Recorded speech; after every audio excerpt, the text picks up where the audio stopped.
الحمد لله الحمد لله نحمده ونستعينه ونستغفره ونؤمن به ونتوكل عليه ونعوذ بالله من شرور أنفسنا ومن سيئات أعمالنا من يهده الله فلا مضل له ومن يضلله فلا هادي له ونشهد أن لا إله إلا الله وحده لا شريك له ونشهد أن سيدنا ونبينا ومولانا محمدا عبده ورسوله صلى الله عليه وعلى آله وأصحابه وبارك وسلم تسليما كثيرا كثيرا.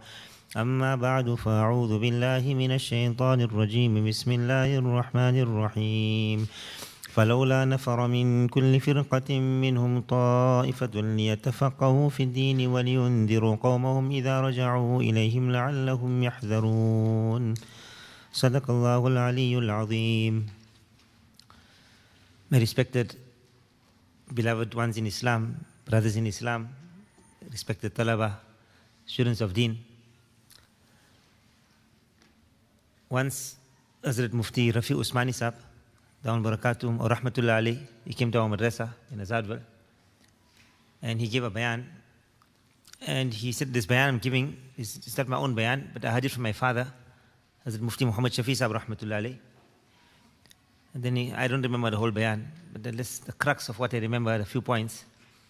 He gave this ayat, فَلَوْلَا نَفَرَ مِنْ كُلِّ فِرْقَةٍ مِّنْهُمْ طَائِفَةٌ لِيَتَفَقَّهُوا فِي الدِّينِ وَلِيُنْذِرُوا قَوْمَهُمْ إِذَا رَجَعُوا إِلَيْهِمْ لَعَلَّهُمْ يَحْذَرُونَ. So he said in this ayat of the Quran, Allah subhanahu wa ta'ala has mentioned the value of knowledge, the hukam of knowledge, the object of knowledge, and the purpose, what a person must do after getting knowledge. All of this Allah ta'ala mentioned in this one ayat. So he said, firstly, Allah Ta'ala mentioned the great value of knowledge. That in the ayats before that, Allah Subhanahu wa Ta'ala was speaking about striving in the path of Allah, sacrificing your life for the path of Allah Subhanahu wa Ta'ala. But still to Allah Subhanahu wa Ta'ala said, why doesn't one jamaat and one group from those who had gone out, why don't they remain back? So even though there was such an important command of the Shariah and the law of Allah Subhanahu wa Ta'ala, but still Allah Ta'ala is saying now, ilm is so valuable that one jamaat must stay back. So this shows the great value of the knowledge of Deen. Then the hukam regarding knowledge is فَلَوْلَا نَفَرَ مِنْ كُلِّ فِرْقَةٍ مِّنْهُمْ طَائِفَةٌ. One jamaat must come out. It shows not everyone has to get the in-depth knowledge of Deen. The basic knowledge of Deen everyone has to get. But the in-depth knowledge of Deen everyone doesn't have to get. So this shows it's farz kifaya. It's not farz ayn, it is farz kifaya. Then what must a person do when he comes to madrasa? He's studying the knowledge of Deen. Allah Ta'ala didn't say لِيَعْلَمُوا, but He said لِيَتَفَقَّهُوا. So there's 2 points here. You must get fiqh, understanding. It's not just rattling off and memorizing, and a person doesn't know what exactly he's learning. But the more important thing is to get understanding. Whatever we're doing, to understand what we are doing. So a person mustn't just memorize, but the alim cause is something of understanding.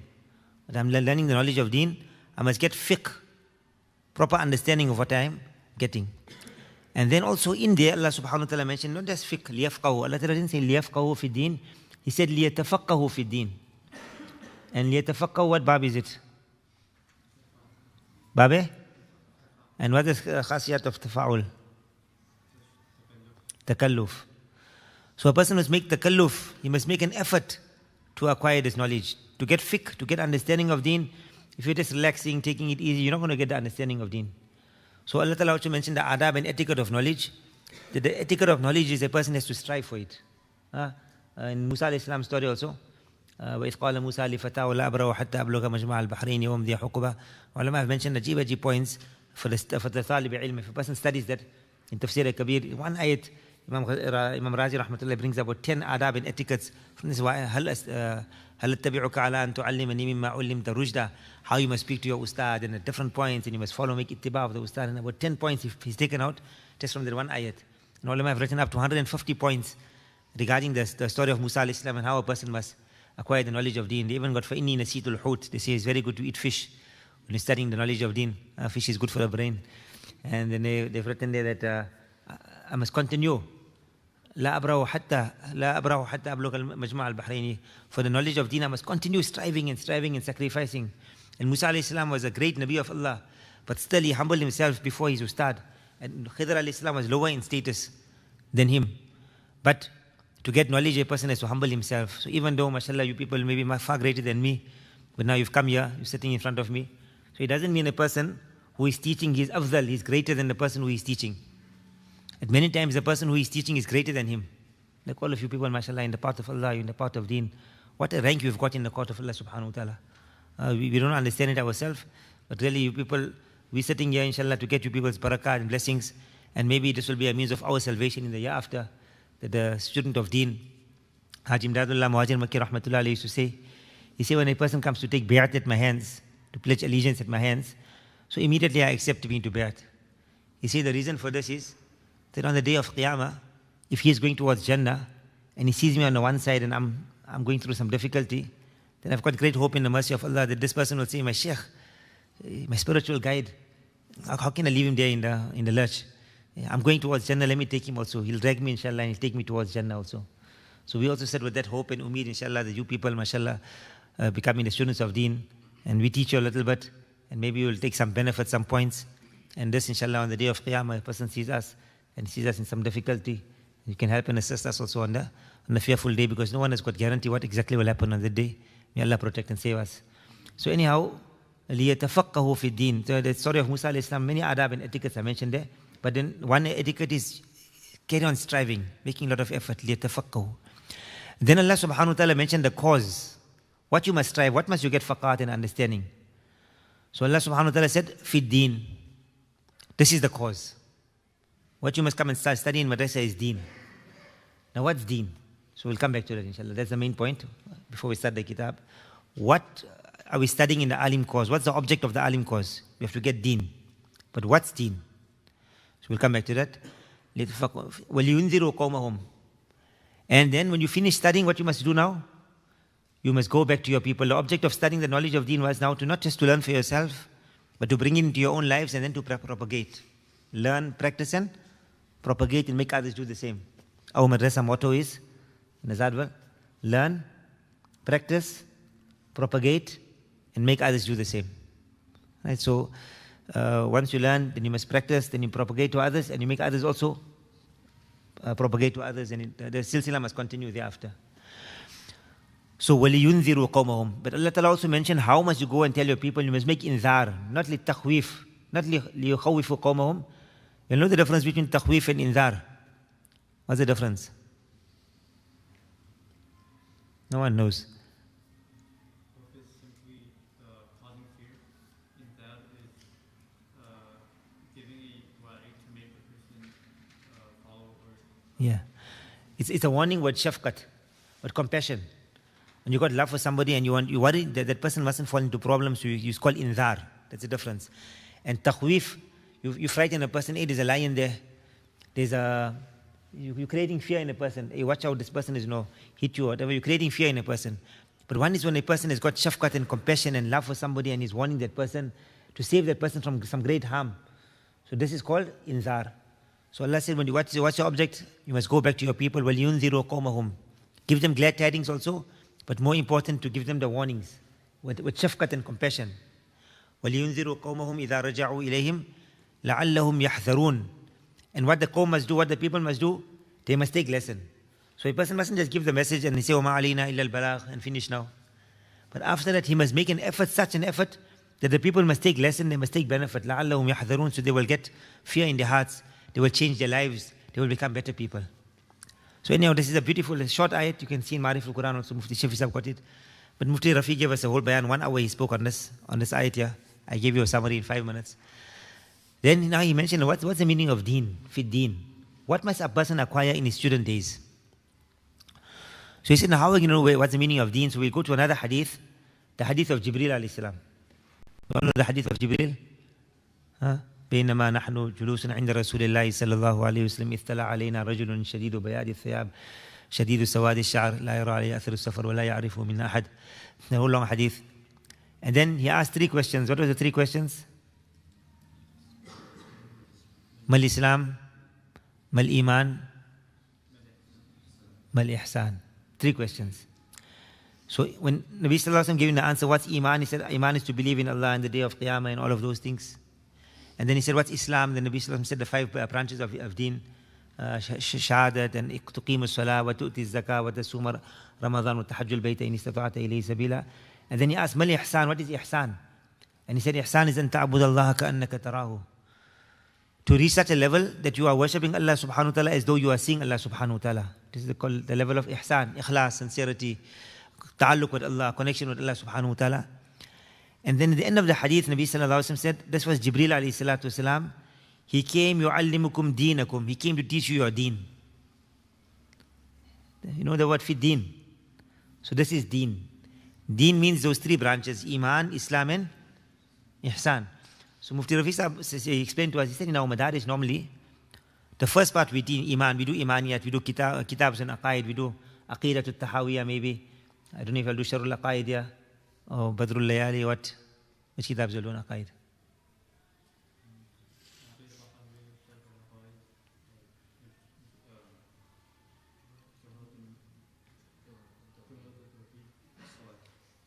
And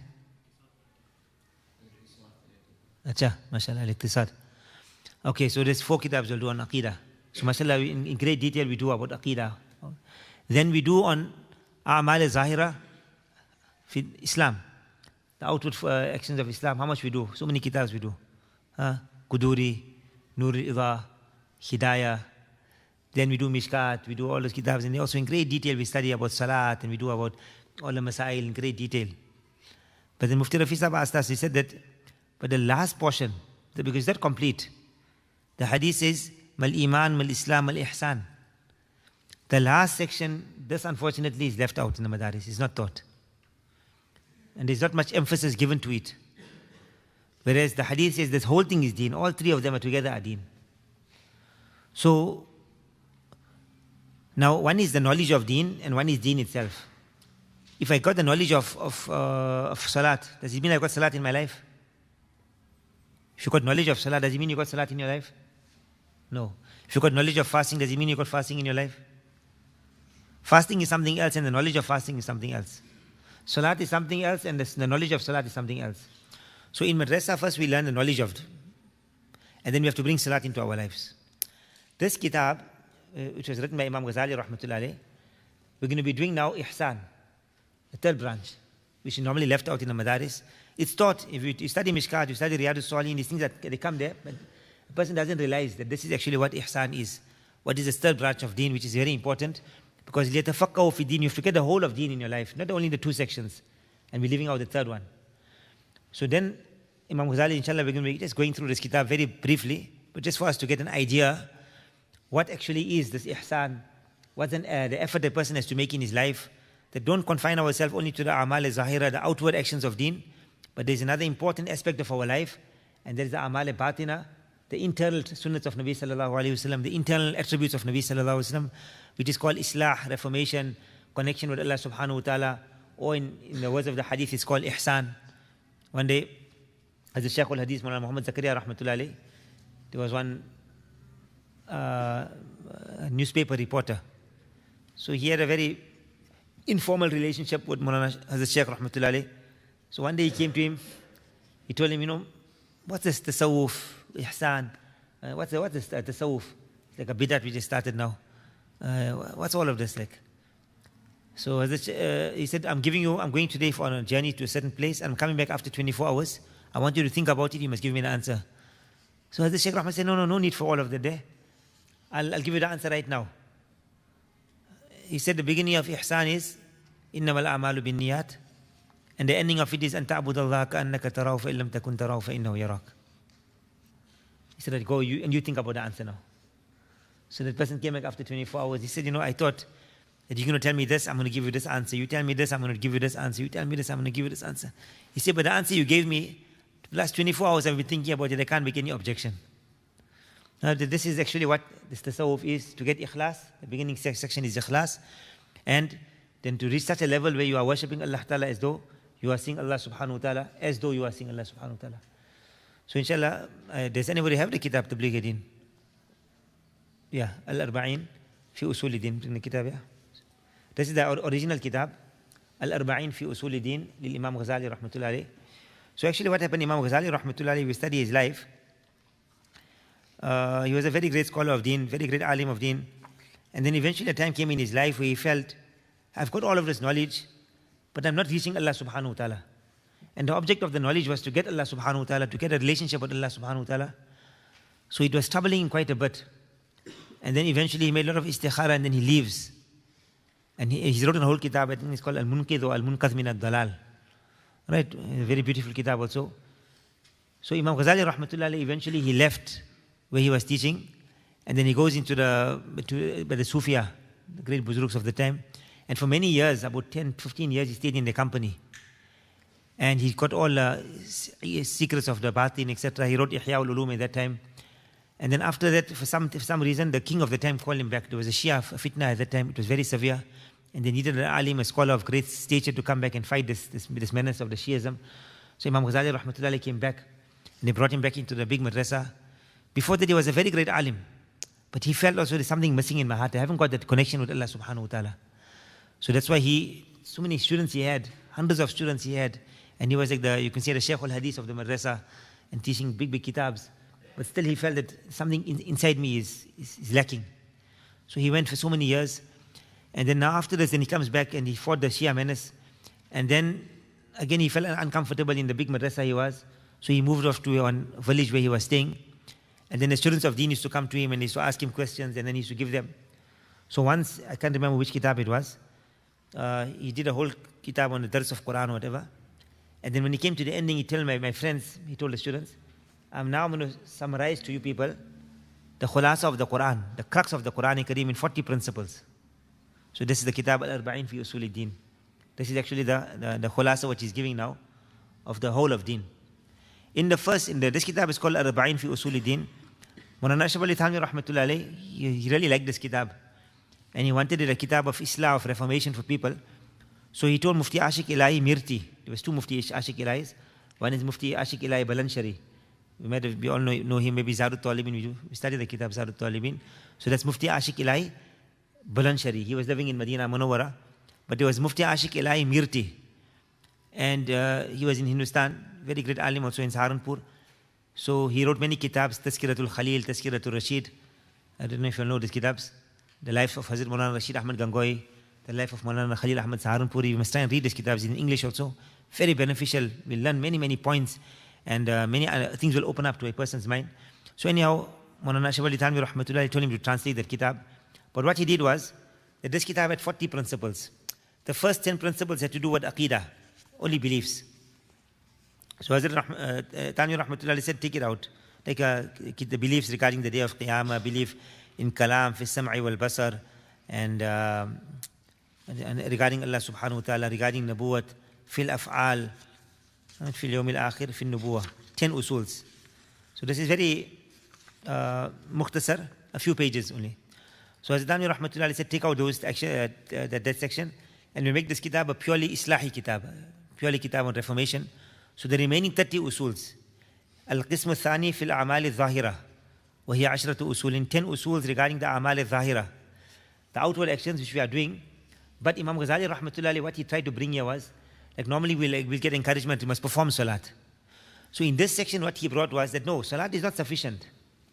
The reality of salat has to come into a person. I'm reading salat for the past 20 years, but I've got no connection with Allah subhanahu wa ta'ala. I'm giving my zakat, but what must be the internal condition of a person when giving zakat? I just give zakat. But what feelings must I give when I'm giving my zakat? I am fasting. I just fasted in the month of Ramadan, but there are certain higher levels of fasting also. So in these next 10 principles, Imam Ghazali rahmatullahi now is explaining the 10. The first one is salat.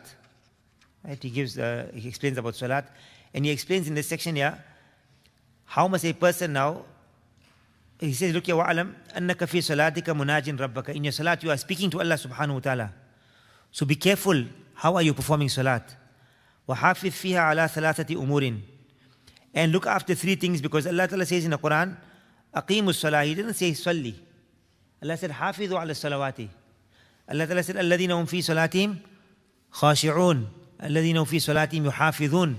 Are we looking after our salat? Have we got khushu and concentration in our salah? So now he mentions regarding salah. So he doesn't mention the virtues of salat, but he mentions how will a person get perfection in his salah. So the first point he mentions, Al-muhafadhatu al-taharati. A person must look after his taharat, how he is purifying himself. So this also, may Allah give myself and all of us tawfiq. I got the weakness myself. How much of water we waste when we are making wudu. Normally we just open the taps and the water comes rushing out. If we study the hadith of Nabi sallallahu alaihi wasallam, how much of water did Nabi sallallahu alaihi wasallam use to make one wudu? Anybody knows? 1 mud. How many liters is a mud? It's about half a liter. 400 ml to 500 milliliters of water is a mud. And Nabi sallallahu alaihi wasallam used 1 sa' to have ghusl. How much is a sa'? It can be about 3.5 to 5 liters of water. An average person, when he's making wudu, he uses about 5 liters of water. And that amount of water was used for the ghusl of Nabi sallallahu alaihi wasallam. How much of water we are wasting? So now we're saying I got no concentration in salat, because obviously it comes in the fiqh kitabs in Sharaf Nur al-Idha, Tahtawi, I think I read it there, where they say that one of the harms of wasting water in wudu is khushu will be taken away from a person's salat. There won't be khushu and concentration in a person's salah. Right, so Imam Ghazali rahmatullah is bringing now that we are performing salah, but we have to create perfection in our salat, not just performing salat. So the whole thing of ihsan is, what does ihsan mean? To beautify something, to make something beautiful. So ihsan in our salat, not just to perform salat, but I must get ihsan in my salat. I need to beautify my salat. So the first point he writes there, and the second thing he writes there is, he writes about the taharat, how it has an effect on the inside of a person. The second, أن تحافظ على سنن الصلاة وأعمالها الظاهرة وأذكارها وتسبيحاتها. Looking after all of these things, every one of them has got some effect, some secret. It has a certain effect on the heart of a person. So then he explains all of this here, that not just to perform our salat, but we need also many other things. There is a surat of salat, and there is a ruh of salat. So how will a person have to bring this ruh of salat? So anyhow, he mentioned this in great detail. I'm not going to mention all of this I'm just giving you an idea of the kitab. And then the third point he writes, أن تحافظ على روح الصلاة. The second point was the azkar and the dhikrs, and all of this must be done correctly, properly. And then number 3, to look after the arwah of salat. And he says, when you say Allahu Akbar, and in your heart you got many things greater than Allah subhanahu wa ta'ala, it shows you haven't got the ruh of salat still. So this is an effort we have to make. I myself don't have it. I'm speaking about it. Allah give me the reality first. But this is an effort we have to be making throughout our life. How can I get perfection in my salat? جُعِلَتْ قُرَّةُ عَيْنِي fi salat. Nabi sallallahu alaihi wasallam said, the coolness of my eyes is in salat. When we perform salat, do we get happiness? Or are we waiting to finish salat is a burden? Or do we know what is the reality of salat? The ulama say that if a person understands the value of salat, he'll never want to come out of salat. SubhanAllah, one nukta. When a person finishes his salah, then what does he read after salat? Allahu Akbar, Astaghfirullah, Astaghfirullah, Astaghfirullah. Now what's the reason of reading that istighfar? Anybody knows?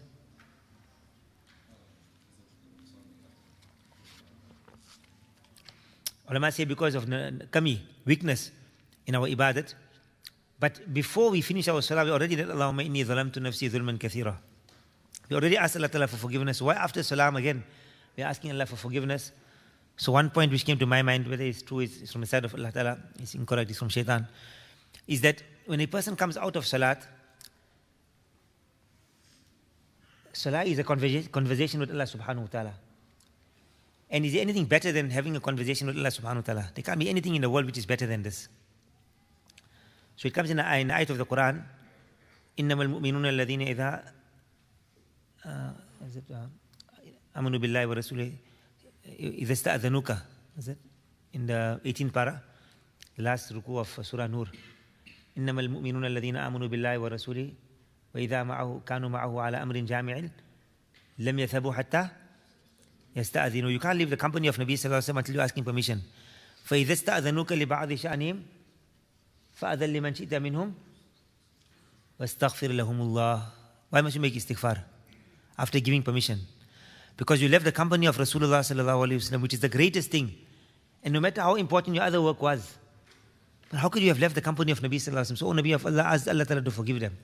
They've done it's a sin. It's a necessity they have to leave. But it's not the best or the ideal.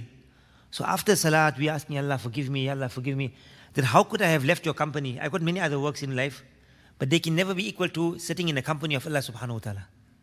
So that's why one nukta, one point, why a person makes istighfar after salah. So what a great thing Allah has given us. So a person has to make an effort actually, that to bring the reality of salat into our lives. So this is the first point Imam Ghazali rahmatullahi mentions in the second section. Then he brings about zakat, giving of zakat, how must a person give zakat, and you get the different levels of people who give zakat. Some people give all the money in the path of Allah, they are very strong people, and the middle people, and then the lowest people, the ones who only give first zakat, 2.5%, nothing else, they are the weak people. And then also when a person is giving zakat, how must he give zakat?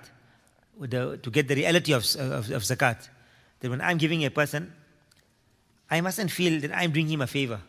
There's one point he writes here. I'm not doing somebody a favor by giving him zakat. So he gives the example of this here, that man has actually done you a favor. See, if I go to a doctor and I tell him I've got a boil in my body, can you please remove it? So the doctor takes his scalpel or whatever, his instrument, and he cuts it off. Now after he cuts it off, does he give me money or must I give him money? You have to give him money, isn't it? Why?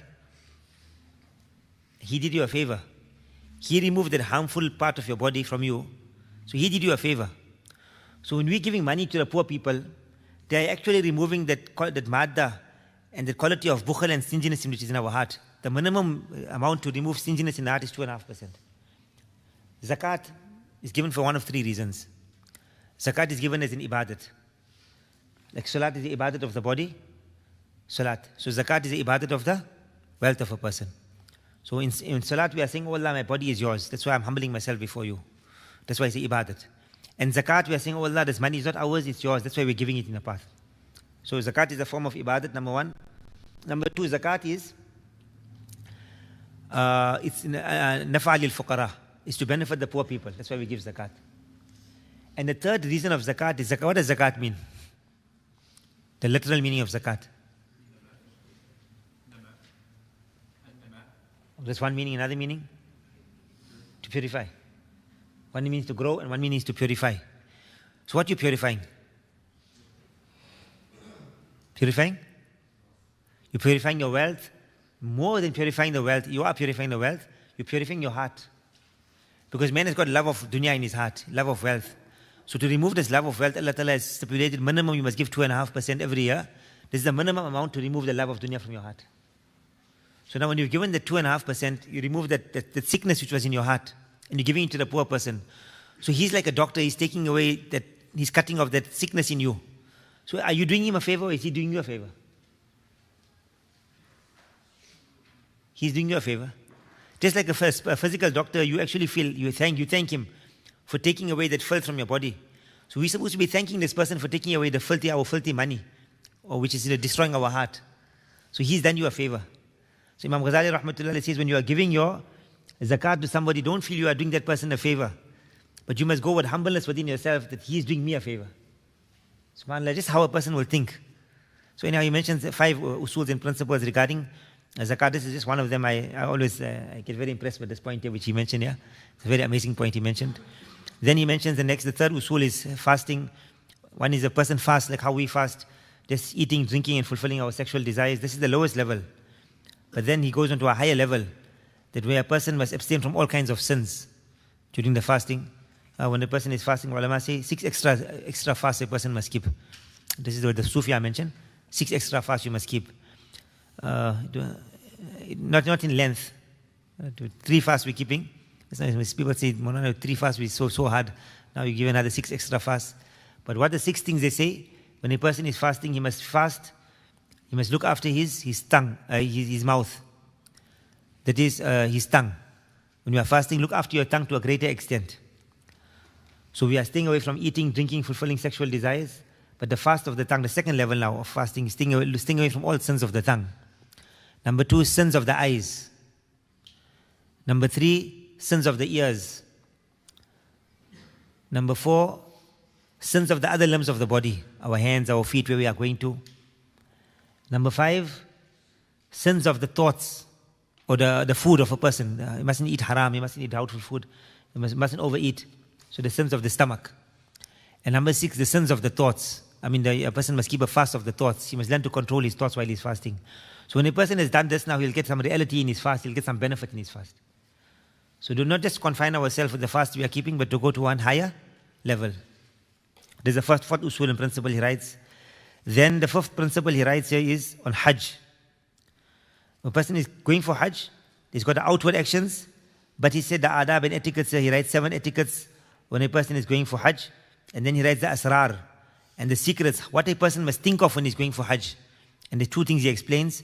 That one is a person can think he's a lover of Allah subhanahu wa ta'ala, and how a mad person, how he goes and how he dresses up. So this is one frame of mind a person must have when he's going for Hajj. And another frame of mind a person can have is about death. When a person goes for Hajj, he must keep death in front of him. Like the kind of clothing I'm wearing is like a person who has passed away. If you want in great detail, Hazrat Shaykh al-Hadith Mullah Muhammad Zakaria rahmatullahi alayhi in Fazail Hajj, he's explained this in a bit of detail, how a person must think when he's going for Hajj. Right? So this will create the ruhaniyat and the spirituality of the Hajj. Then the next chapter is written here is fi qira'atil Quran. MashaAllah, many of us are reading Quran, but then he says they've got adaban zahiratan, outward adab, wa asraran batinatan, internal adab and etiquettes. How when a person must read the Quran, how can a person get the Quran Sharif? So in this year also he's mentioned, are we making tilawat of Quran every day? We are becoming alims, maybe many, all of us, inshallah, we are in alim cause. But how many of us are making tilawat of Quran? Tilawat of Quran is a means minimum, those who are hafiz of Quran, minimum 1 para a day we must read. And the ghair hufaz, the non who are not hafiz, minimum daily we should read at least quarter juz. This is besides our, maybe in class, I don't know if you'll have a Quran period, we have to memorize some portions of the Quran. That's besides that. We're talking about tilawat. Tilawat means you're starting from the beginning of the Quran and you're going to the ending. So this is just the basic, that every day I must make tilawat of Quran. Once Mufti Ahmad Khan Puri sahab, you know Mufti Ahmad Khan Puri?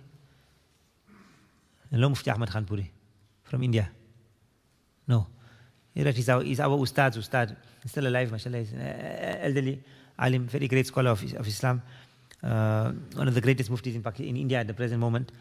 So he mentioned to us once, he said that I know many people who are teaching Muslim Sharif, they're teaching in the final year, but they've got no tilawat of Quran in their lives. So he said that how are you going to get nur in your heart if you haven't got tilawat of Quran in your life? So one is just to read Quran Sharif. Are we reading Quran every day? And then we have to make an effort to get the reality of Quran in our hearts. I'm reading, what's the adab batina, the internal batin etiquettes. So Imam Ghazali rahmatullahi actually has mentioned here the different etiquettes. He says that there are 3 levels of making khatam of Quran. One is every month you must make 1 khatam of Quran. You see, that's the lowest. And the best, he says, to make a khatam every 3 days. And he says the moderate is to make a khatam every 7 days. And this was the actual habit of Rasulullah sallallahu alaihi wasallam, and it was the habit of Sahaba. You know, Nabi sallallahu alaihi wasallam used to read every day 1 manzil, isn't? You know in our Qurans, in your Qurans you've got manzil in the bottom. So Nabi sallallahu alaihi wasallam used to read 1 manzil every day. So in every week he used to make 1 khatam of Quran. Easy way to remember the manzil, Fami bishawqin. Fami bishawqin. Fa, the first manzil starts with Surah Fatiha, Fa. Mim, Ma'idah. That's the second manzil starts. Fami, Ya, Surah Yunus. Third manzil starts there. Ba, Bani Israel. That's the 4th manzil starts there. Shin, Shu'ara. 5th manzil starts there. And then Waw, was Safat is Safa. 6th manzil. And then Qaf, Surah Qaf. The 7th manzil starts. It's an easy way to remember the 7 manzils. Fami bishawqin. So Nabi sallallahu alaihi wasallam, his normal habit was to make 1 khatam of Quran every week. Right? So Imam Ghazali writes the miqdar, and then he says, but al-asrarul batina, the internal, how must a person make tilawat of Quran? And then he mentions 5 usuls and principles here in this kitab. As I mentioned, I'm just going through the kitab, give you an idea what this tasawwuf is about, what ihsan is about. Inshallah, later on we'll do a bit more in detail. But I'm just giving you an idea of the kitab. The ideal is to get the kitab, inshallah, ourselves, and then we have to study the kitab, and then that's just the knowledge of the kitab. Actually, Maulana Ashraf Ali Thanwi rahmatullahi was so impressed with this kitab. He said, I feel in every madrasa, this kitab should be part of the syllabus. And it should be taught, like how, he said, unfortunately, we teach Quduri, we teach Hidayah, we teach all these kitabs. But he said, but regarding to the batin, no kitab is taught. So he felt that the most ideal kitab in this field was Tabligh Deen. This kitab is, because the kitab in Arabic is called Arba'in, but in the Urdu they removed the 10, first 10, so they couldn't call it Chalis or something like that. They're 40, because there wasn't 40 there. It's only 30. But I see the English translation, Allah give me the tawfiq, I translated the kitab. So we call it Tabligh Deen. Somebody else now, they've republished it. And I see they got the 40 principles and the foundations of Deen. But there isn't 40 in the kitab, there's only 30 mentioned there. So they must have just taken the translation of the Arabic. Right, so anyhow, this next point was on tilawat of Quran. Then the next one is fi dhikrillahi ta'ala fi kulli hal, to make the dhikr of Allah subhanahu wa ta'ala in all conditions. So the first thing is, are we making the dhikr of Allah subhanahu wa ta'ala?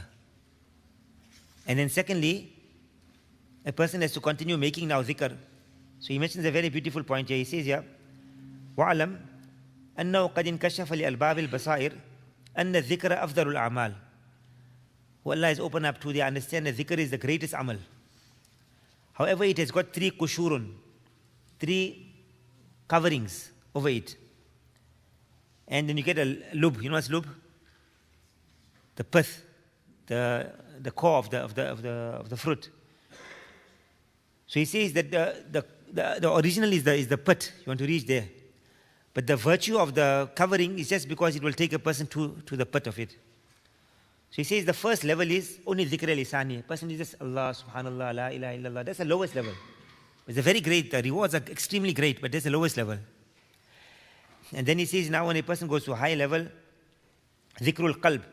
In the heart, a person now starts, sometimes he remembers what I'm saying it, and then sometimes he forgets, sometimes he remembers. So that's the second level. It has now reached the first, that is the outside of the heart. And then the third level is, now it overcomes the heart completely. That even if you don't want to remember Allah subhanahu wa ta'ala, you're still remembering Allah subhanahu wa ta'ala. You might say it's difficult to understand this here. If you fall in love with a girl, or you're getting married to one girl called Fatima. Don't think now if you know any Fatima, I'm just giving an example. Okay. So before they say you had a sister also, her name was Fatima, your mother's name was Fatima, you never worried about it. But now when you heard, I'm getting married to a girl called Fatima, now you go to Qari Sahib, please, my thought, I don't think I'm reading it right. How you must read this word, Fatima. And my thought must be read, proper makharij, sifat, everything. Because now there's a different kind of relationship. And then now your father says, go to the shops, and there's a shortcut 1 kilometer away, 1 mile away, but now you're taking the long 4 miles you're going. Why? Because Fatima lives on that road. So maybe I'll pass by her house, maybe she'll be walking out with her niqab and parda, but I'll just get a glimpse of her also. Now in your mind all the time you're thinking about her. At night before going to sleep, instead of reading kalima, you're saying Fatima, Fatima. It's not jaiz, it's not permissible. I'm just giving you an example. And then there's a different story altogether. After you get married to Fatima, after 5-6 months, you're fighting like cats and dogs. But before that, all the time, your mind and your thoughts, even if you don't want to think about her, her thought is coming in your mind. You don't want to think about her, you're in salat. You're not supposed to be thinking about her. But automatically you're counting 5 days, 10 hours, 25 seconds left for my marriage, for the nikah. Then you're counting the days, and it's taking so long. Al-intizaru shaddu min al-maut. How long are you waiting now? When is the day coming? As one of my friends said, he said, the first night, you 25 years, you wait for it, and in 5 hours it gets finished. So long a person is waiting for that, and in a short while it's finished already. So anyhow, but I'm just showing you now, without even thinking about her, without bringing the thoughts of her into your heart, you're automatically thinking about her. One person asked Maulana Ashraf Ali Thanvi rahmatullahi alayhi, is it possible to think of Allah subhanahu wa ta'ala in your business? In your business, can you think about Allah subhanahu wa ta'ala? So he asked him, okay, let me ask you, when you're in salat, do you think about your business? When you're in salat, do you think about business? He said yes. So he said, how come when you're in salat you can think about business? So why is it you can't make such an effort that when you're in business you must think about Allah subhanahu wa ta'ala? Because it's something you love. It comes in the heart of a person. So that's how the love of Allah must come, the name of Allah must come into our heart. That's when a person makes zikr. But that's not the highest level. There's one level higher than this here. He says that zikr must come right into the depths of the heart, that a person actually forgets himself also. He doesn't turn towards the zikr, neither to the heart, but only the mazkur, Allah subhanahu wa ta'ala, is completely enveloping his heart. Then he says now, which the ulama call it fana, that a person is only thinking, everything in the world he only sees Allah subhanahu wa ta'ala. He sees the qudrat of Allah, the power of Allah, he sees the majesty of Allah subhanahu wa ta'ala. It's only thing, even if he doesn't want to think of Allah, the thoughts of Allah will come into his heart. This is a very high level, but a person must, and then he explains that you might think it's not possible. Then he says that a person must carry on making effort, inshallah, he'll come to that level. But this is a level a person has to come to. So why are we mentioning all of this is, so many times a person makes zikr every day, he thinks, mashallah, I'm very pious, I'm making zikr. But this is to make us realize we're still very far from the objective. Not to lose hope also. Mawlana Shah Ali Thanwi rahmatullah alayhi said, the ayat of the Quran, وَمَن يَخْرُجْ مِن بَيْتِهِ مُهَاجِرًا إِلَى اللَّهِ وَرَسُولِهِ ثُمَّ يُدْرِكُ الْمَوْتِ فَقَدْ وَقَعَ أَجْرُهُ عَلَى اللَّهِ. It was compulsory for the Sahaba radiallahu anhum to make hijrat. It was an alamat of iman, a sign of iman. Sahaba radiallahu anhum, the one Sahabi was going out, he was sick. He passed away on the road. And then when he passed away on the road, our family members got worried. Maybe his hijrat wasn't accepted in the court of Allah subhanahu wa ta'ala. So they were very perturbed. And then Allah ta'ala sent ayats of the Quran Sharif down. They don't worry. A person who comes out of his house making hijrah towards Allah subhanahu wa ta'ala, he made an intention. He'll get the full reward by Allah subhanahu wa ta'ala. Our Mashaykh mentioned that those people who are on the path to Allah, they want to get Allah subhanahu wa ta'ala, they want to get love of Allah, the marifat, the recognition of Allah subhanahu wa ta'ala, then, and they are on the path, they are making an effort towards it, and they pass away. Allah on the day of Qiyamah will resurrect them amongst the Kamilin, the perfect people. So at least for us to know firstly that we are very behind and lacking in this, and we start walking on the path. Inshallah, Allah will wake us up on the day of Qiyamah with those people. Like the Hafiz of Quran who is trying to memorize, if he passes away, he only learned 2 paras, but on the day of Qiyamah, Allah will resurrect him as a complete Hafiz of Quran. So we are on the path also. We are trying to get closest to Allah Ta'ala, and Allah will wake us up amongst those people on the day of Qiyamah. So anyhow, he mentioned this about the dhikr of Allah subhanahu wa ta'ala, the 6th usul. Or is it the 5th or 6th? See? You guys are sleeping. You know, you get the different types of sleeping in class. You know? النوم بجميع أقسامها لا يجوز لطالب العلم. All the types of sleep is not permissible for a student. You get different types of sleep. One type of sleeping you get is when a person lies down completely, istilqa. He lies down flat on the ground and he has a good sleep. But that's dangerous. It will start catches you in big trouble. The other one, I don't know, in you guys' classes, you have all the kitabs stacked up in front. Then you put your head down and you have a good sleep. Then you get another type of sleep where a person is sitting, he's looking at the ustad, his eyes are open but he's fast asleep. You get some of the students who sleep like that, mashallah. There's a kamal of them. And there was one fourth one. This I heard from Harun Abbas Umar Sahib, rahmatullah alayhi. He explained to us the 4 types of sleeping. I forget the 4th type. The other one he said when a person sits, puts his hands on his head and he's having a good sleep in class. So he said, "An-nawm bi jami' aqsamiha la yajuz." All the different types of sleeping, and the students know all the different ways of sleeping. Gee, he said all of this is not permissible. So anyhow, this is the 6th. It was the 6th asal, dhikrullah. 7th asal, fi talabil halal, to earn halal food. A person goes out. That's also a part. Mufti Shafi Sahib rahmatullah alayhi under the tafsir Iyaka na'budu wa iyaka nasta'in. He says ibadat is of 10 types, and he mentioned these 10 usuls of Imam Ghazali rahmatullah alayhi. So the 7th one is talabil halal, to earn halal. And then he's got in great detail, if you go to somebody's house and that person gives you food, can you accept the food? You can't accept the food. Is halal ghalib in his earnings? Is haram ghalib in his earnings? Are they equal? Has he got some other sources?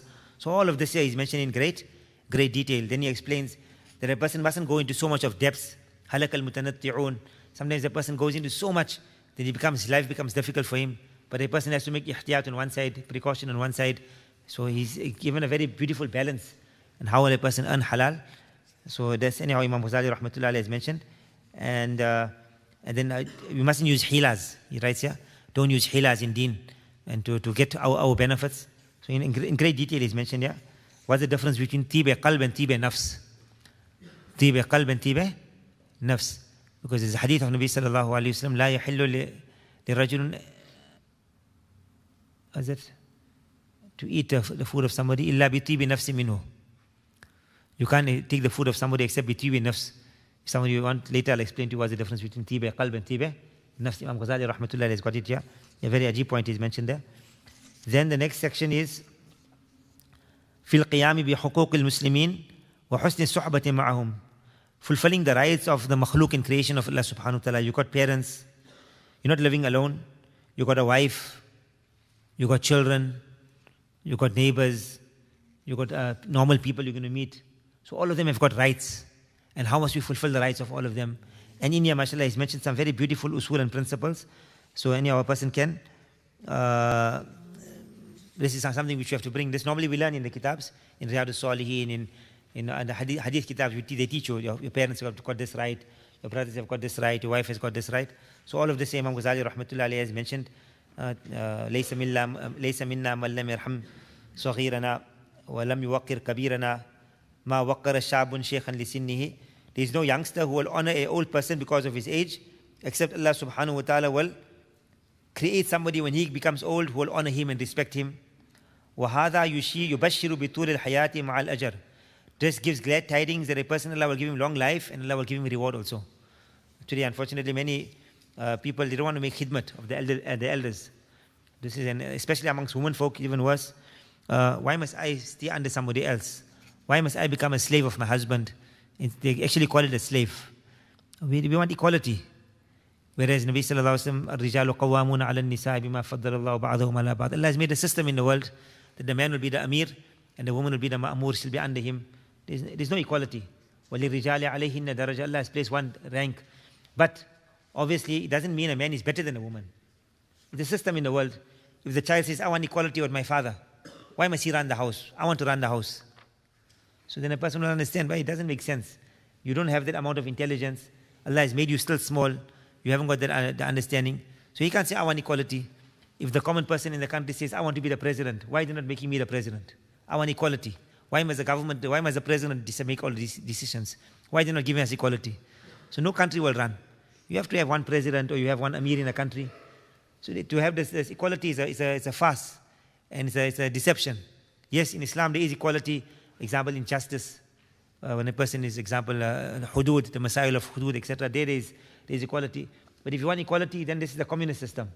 And no country can work. In Russia, they tried the communist system, complete equality. What happened? It was a complete failure. They said actually so much so, I read one book, they say that in Russia, where the communists were ruling, there were about 75 or 85% of the farmlands were run under the communists, and 15% of the land was given for private produce. They say that 85% of the produce was coming out from the 15% land. And the 85% of the land, which was there for the produce, only 15%, which was run by the communists. And the reason for that was that we are all equal. So why must I work harder?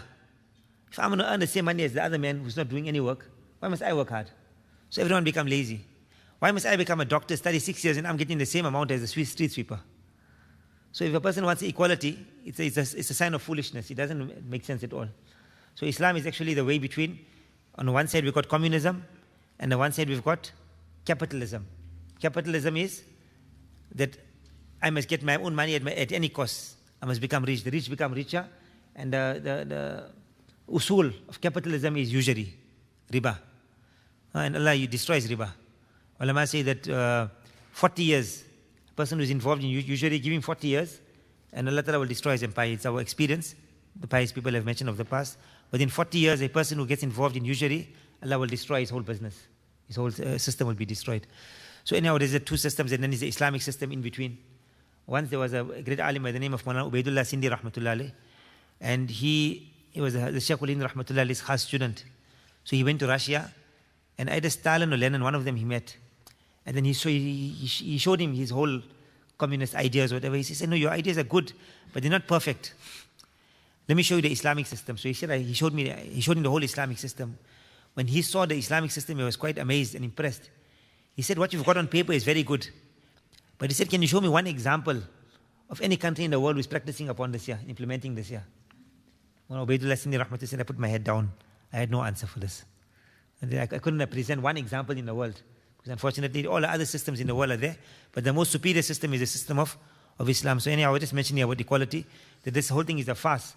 And no system can run in the world with the way of equality which people are promoting in today's times. So how must a person live? And our Buzruks have mentioned an amazing point here. They say, remember on the day of Qiyamah, Allah will not ask you, Allah is not going to ask you, did the other person fulfill your rights? Allah is going to ask you, did you fulfill the rights of others? As Imam Yusuf rahmatullah used to say, that Allah is going to ask you on the day of Qiyamah, did you fulfill the rights of others? Now what happens in today's times? The child is looking at the rights of children. He's not looking at the rights of parents, I have to fulfill the rights of my parents. He's looking at the rights of children. And then he says, my father doesn't fulfill my rights. The wife is looking at the book, the rights of the wife. My husband doesn't fulfill this right, doesn't fulfill this right, doesn't fulfill that right. And she's looking at the masala that it's not necessary for the woman to cook for the husband. They got one masala like that in Hidayah, something to that. There's a lot of detail explaining why the masala is mentioned, and there's a difference between qadha and diyanat, and there's a lot of detail about this here. But that masala wasn't for her, it was for the husband. That he must appreciate his wife. It's not a duty for her to cook. She's supposed to look at the hadith when Nabi Sallallahu Alaihi Wasallam said if her husband commands his wife to move a mountain, she must move the mountain also. She's not looking at that. She's looking at the other hadith, that other fiqh, one masala. So she says, no, it's not my duty. I don't have to do it. So no system in the world can run when everyone is demanding his rights. Islam teaches us that we must fulfill the rights of others and you ask Allah Ta'ala for your rights. Sahaba radiallahu anhu asked Nabi Sallallahu Alaihi Wasallam, said, no, fulfill your rights. And you ask Allah Ta'ala to fulfill your rights. You fulfill the rights of others and you ask Allah Ta'ala to fulfill your rights. If a person does this, we learn to fulfill the rights of people, then you live a very happy life. But if you're always demanding your rights, then no system in the world will function. So anyhow, Imam Ghazali rahmatullah alayhi has mentioned this here, all the rights of people. And then the next point he writes, Al-amr bil-ma'ruf wa-nahi anil munkar. Commanding towards righteousness and preventing from evil. And this also, there's quite a bit of detail here. How must a person do it? Al-lutfu, al-rifq. You start off in a soft way, in a nice way. There are different ways of, our Buzurgs mentioned that you must do the right thing, but do it in the right way. Correct a person also, but correct him in the right way. One day there was one person, somebody stole his horse. So he found out who stole his horse. So he went in one night, he climbed the wall of that person, and he stole his horse back. He stole his horse, he took his horse back. That person put a claim against him in court. This man trespassed. He came into my property. So he got in trouble, he got locked up in jail. He did the right thing, but he did it in the wrong way. If only he had gone to the police and gone with the police and he would have got his horse back. He would have done the right thing in the right way. He did the right thing but in the wrong way. So Amr bil Ma'ruf and Nahy al Munkar is very important. Most people don't do it. But those people who are doing it also, sometimes you do it in the wrong way. So it doesn't give the effects, the right effects. So that's also Imam Ghazali rahmatullah alayhi has mentioned here. What are the usuls and adab and etiquettes of making Amr bil Ma'ruf and Nahy anil Munkar? Yeah, etiquettes and adab. In this kitab, they haven't got so much of detail. But when you get in other kitabs, Allah gave us tawfiq also, we translated one kitab of Mawlana Abrarul Haq Sahib rahmatullah alayhi. It's called Adab al-Tabligh, the etiquettes of Tabligh. And in there, in great detail is mentioned all the usuls and principles, like how in Salat, if I tell you we perform Salah, you say, okay, I'm performing Salah, but I don't know any masail of Salat. So Amr al-Ma'ruf and Nahy al-Munkar is a very important part of our deen, but there's masail regarding it. So that's unfortunately, many of us don't learn these masail, and we just commanding towards righteousness, prohibiting from evil, and a lot of times we cause more fasad and trouble. So anyhow, this is the 9th usul, and he got one ajib hadith here, that Nabi sallallahu alayhi wa sallam said, Muru bil ma'ruf, wa illam ta'malu bihi kullah. Command towards righteousness, even if you don't practice upon it completely yourself. Wanhaw anil munkar, and prevent people from evil. Wa illam tajtanibuhu kullah. Even if you don't abstain from that sin yourself, you can't stop people from. Because many people will say that, lima taquluna ma la taf'alun.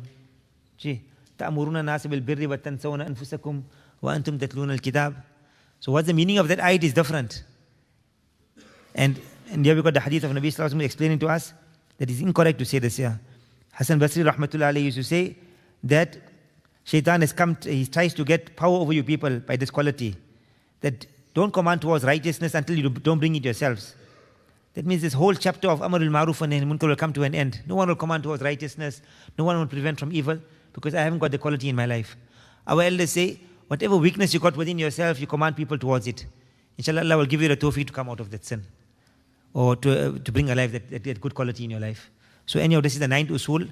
And the last usul of this first chapter is ittiba'i sunnat, following Rasulullah sallallahu alayhi wa sallam. And he says, I do not say ذَلِكَ فِي أُمُورِ الْعِبَادَاتِ فَقَطْ, only in ibadat. بل ذَلِكَ فِي جَمِيعِ أُمُورِ الْعَادَاتِ, in all adat, mannerisms also. فَبِذَلِكَ يَحْصُلُ الْإِتِّبَاعُ الْمُطْلَقِ, by means of this a person will get ittiba, because the Quran just says فَاتَّبِعُونِ, not فَاتَّبِعُونِ فِي الْإِبَادَاتِ, but in adat also, in habits also, in our clothing also. In today's time, there is a very big push that no, when you're in Rome, you must do as the Romans do. You're in America now. You don't have to wear shirt and trouser. You don't have to wear an Islamic dress. So this morning we were discussing in Sirat al-Mustafa, there's a narration of Hazrat Umar radiallahu anhu, that when he sent the armies out to Sham, and the Muslims had gone to Sham and they were staying there, then he sent special directives to them that people, that you make sure you keep firm onto the dress of your forefather Ibrahim alayhi salatu wasalam. Wear the shawl, wear this kind of clothing, even though you've gone to another country. And do not imitate the ways of the non-Muslim people. And then he wrote a letter to the non-Muslim people that you people must not wear the clothing of the Muslim people. There must be a clear distinction between the Muslims and the non-Muslim people. So this was the understanding of Hazrat Umar radiallahu anhu, because when people join up and they mix together, then it happens at certain times the person doesn't realize now he's a Muslim or non-Muslim person, and the person becomes completely overcome by the environment, and eventually there's no sign of a person in Islam. We saw this in Malawi. In Malawi, when the Christian missionaries came, so they told the people that, you know what, we'll allow you to come to school, our schools, but on condition you'll make a lot of money in that, but on condition you must have a Christian name. On condition you must have just a Christian name, nothing else. So many of them, they took Christian names. And just by having a Christian name, they lost their identity as a Muslim. Within one generation, they were completely wiped out. They had no Islam in them. Malawi was approximately about 100 or 90% Muslims before. Now it's about 45% of Muslims only. Most of the people became Christians. So just within one generation, such changes took place. Because there's no identity. And Islamic identity is of extreme importance. وَذَرُوا ظَاهِرَ الْإِثْمِ وَبَاطِنَ. Leave out outward sins and inward sins. So first Allah said outward sins, then the inward. Many people say, my heart is very clean, it's very pure. So why are you judging me? Don't judge me. Yes. Hazrat Umar radiallahu anhu in Riyadh al-Salihin, there's a whole chapter on this, Imam Nawawi rahmatullahi alayhi has brought, the importance of judging a person on the outward. We have to judge a person on the outward. Because the inward is, we leave it to Allah subhanahu wa ta'ala. If you go to the judge in a court and he says, no, don't judge me. I murdered this person, but you can't judge me. Allah knows exactly what's in my heart. So we say, Allah knows what's in your heart, but we have to punish you. We have to make amal on the zahir. So Hazrat Umar radiallahu anhu says, in the time of Nabi sallallahu alaihi wasallam, when wahi was coming down, then we would judge according to wahi and revelation. But now that wahi has come to an end, we have to judge on the outward. So when you will make decisions, you will pass decisions on the outward. Yes, we cannot judge how Allah will deal with a person on the day of Qiyamah. Maybe that person is better than me. Maybe Allah will forgive him. We cannot judge on that.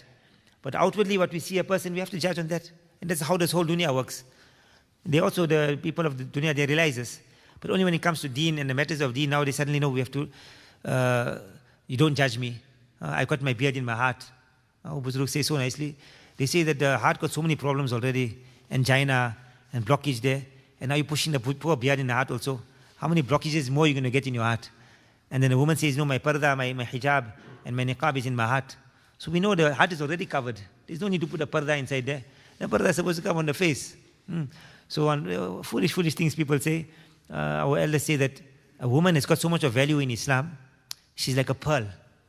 And a person has got a pearl, you've got something of value, you don't put it on the street and show everybody. You put it in your safe, because you've got value and honor for it. And somebody will just come and steal the thing, take it away, because they've got, if you've got no value for it, you leave it on the street. So our women have got great honor in our sight. That is why we keep them confined. And they are the hurs of Jannat. And what is the quality of the hurs of Jannat? Hurum maqsuratun fil khiyam. Fihinna qasiratut twarf. Lam yatmithunna insun qablahum wala jan. They are the ones lowering the gazes. They are only looking at their husband. They are maqsuratun fil khiyam. They are close up. These are the women of Jannat. And our women folk, alhamdulillah, many of them have got these qualities. That they are also the ones qasiratut twarf. They only look at their husbands. They're not looking at other men. This is supposed to be the natural quality of a woman of haya and shame. So, ittiba of sunnat in every aspect. So the one is the outward sunnats of Nabi sallallahu alaihi wasallam. So Imam Ghazali rahmatullahi alayhi actually mentions here why must a person follow sunnat and how it affects the heart of a person. So in great detail, Imam Ghazali rahmatullahi alayhi has mentioned this. Inshallah, we've come to the end of the second section of the kitab. Inshallah, let's stop for a few minutes. We'll just freshen up for maybe 10 minutes or so. And 10 o'clock, inshallah, we'll continue the next section of the kitab, inshallah. Now we're coming to the amale batina, the internal attributes, what a person has to work towards. As I mentioned, this is just a summary of the kitab. We have to actually go through the kitab ourselves, read it, study it, and that's just the ilm of it. That's just the ilm of it. And then we have to get the reality of these things. And how will a person get this? Just like how you've got an ustad for outward fiqh, you'll have to have an ustad for inward fiqh. How you got an ustad? If a person wants to learn nahwa, and he opens the nahwa kitab in first year. I remember when I was in first year, I opened the nahwa kitab, and I'm looking at the things, and I'm seeing such hard words here. I don't know what's happening. I'm confused. And I'm trying to study myself. You'll never be able to study yourself. But if you go every day to class, and the ustad is teaching you, you'll be shocked. It's so easy. And after 1 year, the whole kitab you understand very well. Why? Because slowly the ustad was teaching you, and he was explaining to you. Sometimes he told you that, you know what, don't study this section now, you won't understand it. Let's study this section. Now you study that section. Then he says, okay, to understand this section, you have to know another term. It's coming later on in the kitab, but you have to, let's explain it now. So he explains it. So now you drink that there, and suddenly you finish the kitab. It's so easy. Why? Because you had an ustad. So when we need an ustad for our nahwa and sarf and fiqh, to get an understanding of it, to a greater extent we will need an ustad for the batini qualities. But one is just to get the knowledge, and after we get the knowledge now, then we have to look for somebody who will guide us in that path also, so that we can get these qualities into our life. And the object of this, as I mentioned, is fit deen. We have to bring the whole of deen into our lives. So may Allah Ta'ala grant myself and all of us tawfiq wa akhiru da'wana alhamdulillahi rabbil alameen. Inshallah, it's 49 now. 10 minutes, inshallah. At 10 o'clock, we'll try and come back, inshallah.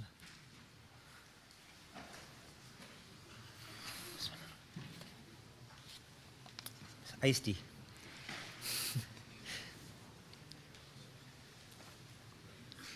Salam.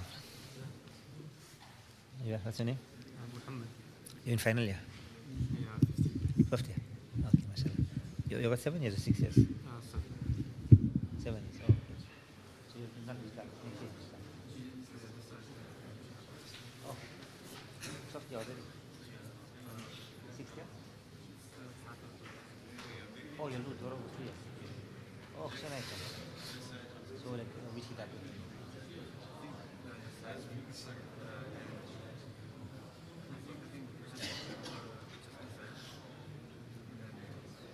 Oh, other kitabs also. Assalamu alaikum.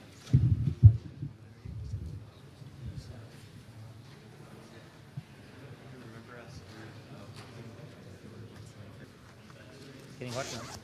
Is the masjid hot?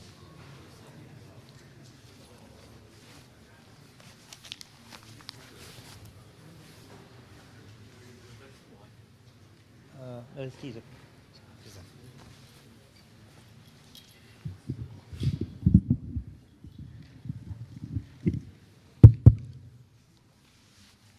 Any questions so far? People here, mashallah, are very intelligent. They don't have questions. They know everything already. Inshallah, maybe later we can ask, inshallah, if there's any questions still.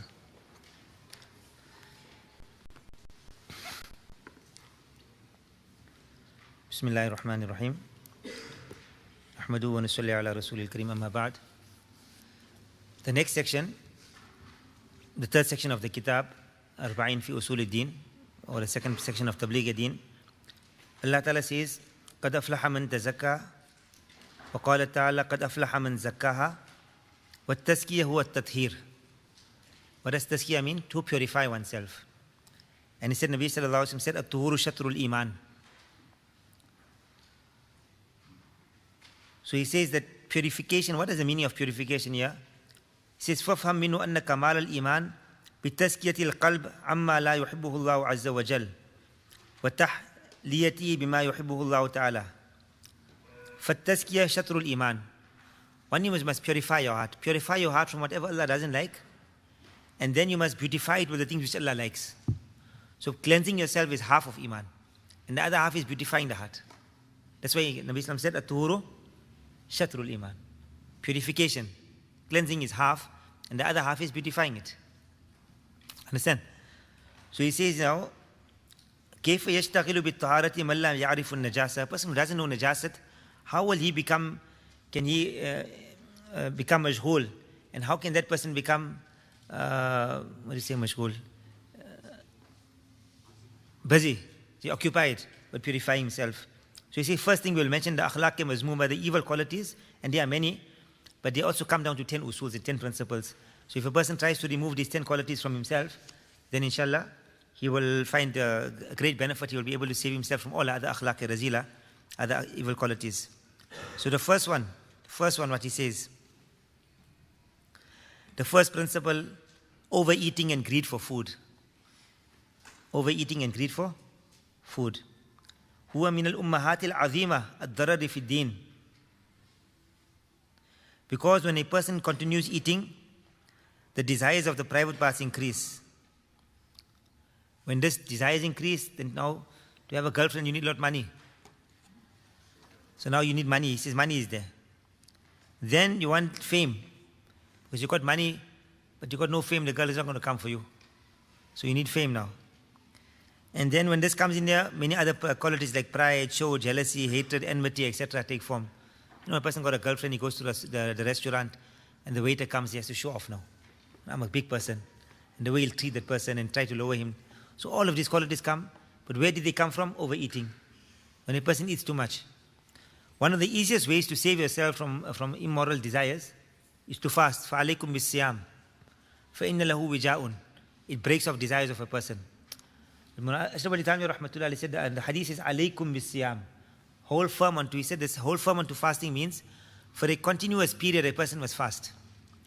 So he said minimum 2 months a person fasts. If a person got a shahwat problem, too much of desires, he can't control himself, he says fast for 2 months. You notice when you fast in Ramadan, he says in the beginning of fasting, your desires actually increase to a certain extent. And then eventually they get burnt out and then you get dryness in the body coming. So if a person just fasts for a few days, a lot of times his desires increase actually. But when a person for a long period of time, he stays away from eating and overeating, then he manages to control his desires. So Imam Ghazali rahmatullahi says here that one of the greatest harms that we have to, this overeating and greed for food, this destroys a person. In today's time, our Buzurgs mentioned, they said that what Imam Ghazali wrote here about eating, you mustn't follow it. Don't follow what he said about eating, you'll destroy yourself. The amount of food a person must eat, they say if we have to carry on trying to eat this food, we'll die, we'll destroy ourselves. Some people read this kitab. The highest level is to stay hungry for 3 days and thereafter eat on the 4th day. And how much you must eat also, they've got that amount there. The lowest level is to eat once a day. Whoever eats twice a day will not have tasted hunger. He will thus be deprived of the virtue of hunger. So anyhow, this is something very, very difficult for us to ever understand. But in today's time, because of our weakness, our Buzurg say that pet bhar kha sakta hai. Maulana Mashallah rahmatullahi used to say, a person can eat to a full stomach. Lekin aankh bhar kar mat khao.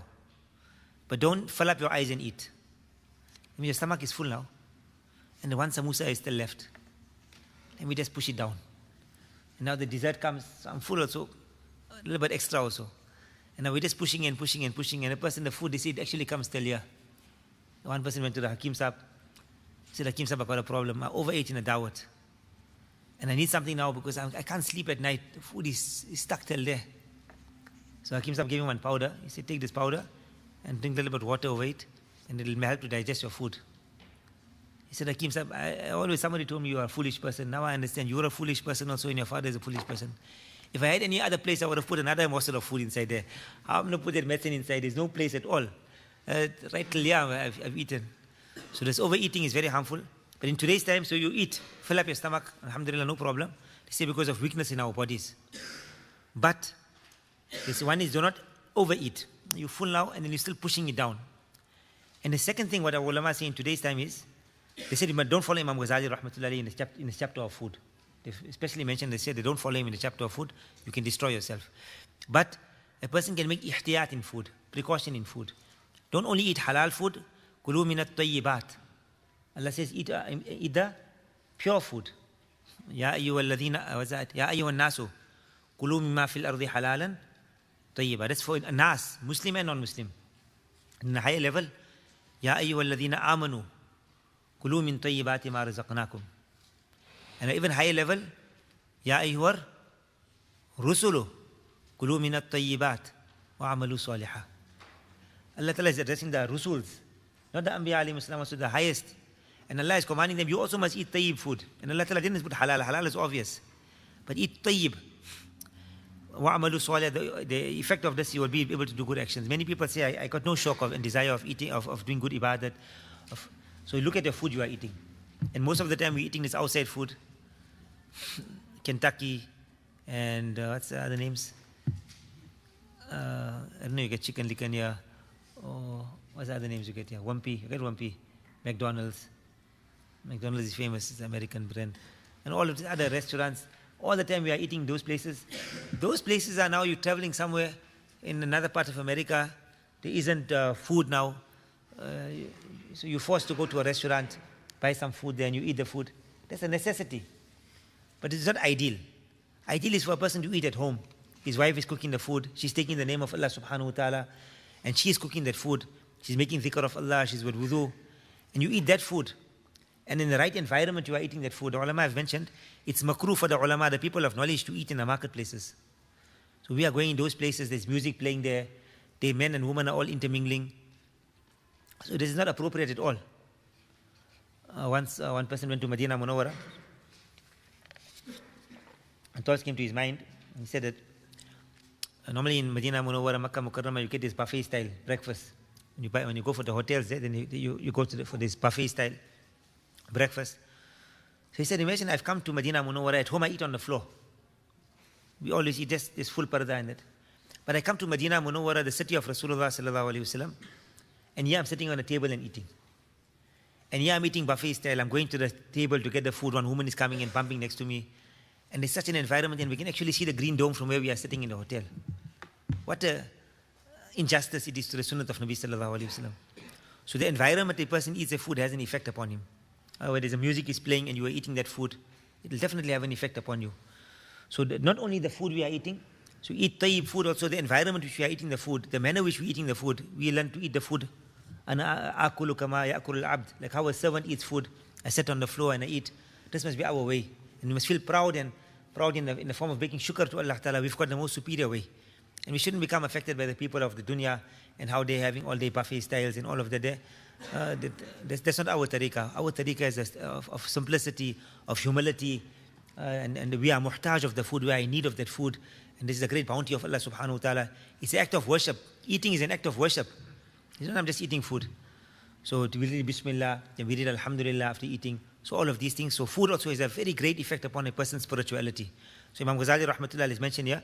As I mentioned, he's on a very high level. We can't reach that level. But at least the basics, we should try to make an effort in that line. This will help a person, inshallah, to progress spiritually. Then he mentioned here the benefits of hunger also. There are great, great benefits. The second chapter he writes here is on speech, the harms of speech, the desire for a person to speak. There's also how much do we speak, excessive and futile speech, to control our speech. We know ourselves how much we speak, how much we argue. وَكَانَ الْإِنسَانُ أَكْثَرَ شَيْءٍ جَدَلًا. You know your dalil is all wrong.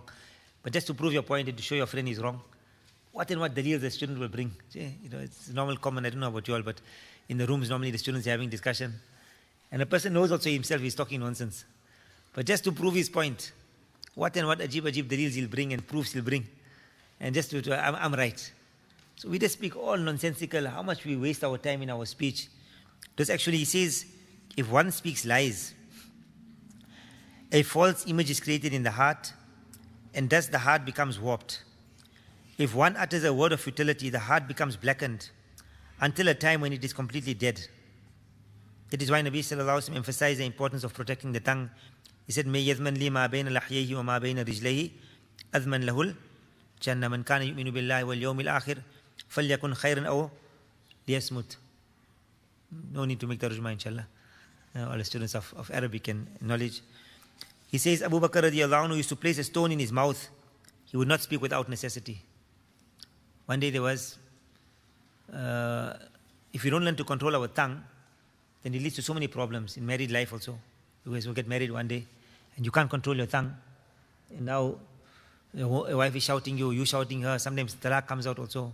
A person divorces his wife. And just because of that, he couldn't control his tongue. So to learn to control one's tongue, there's another very important part.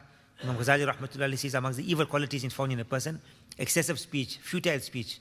So a person has to learn actually how to control his tongue.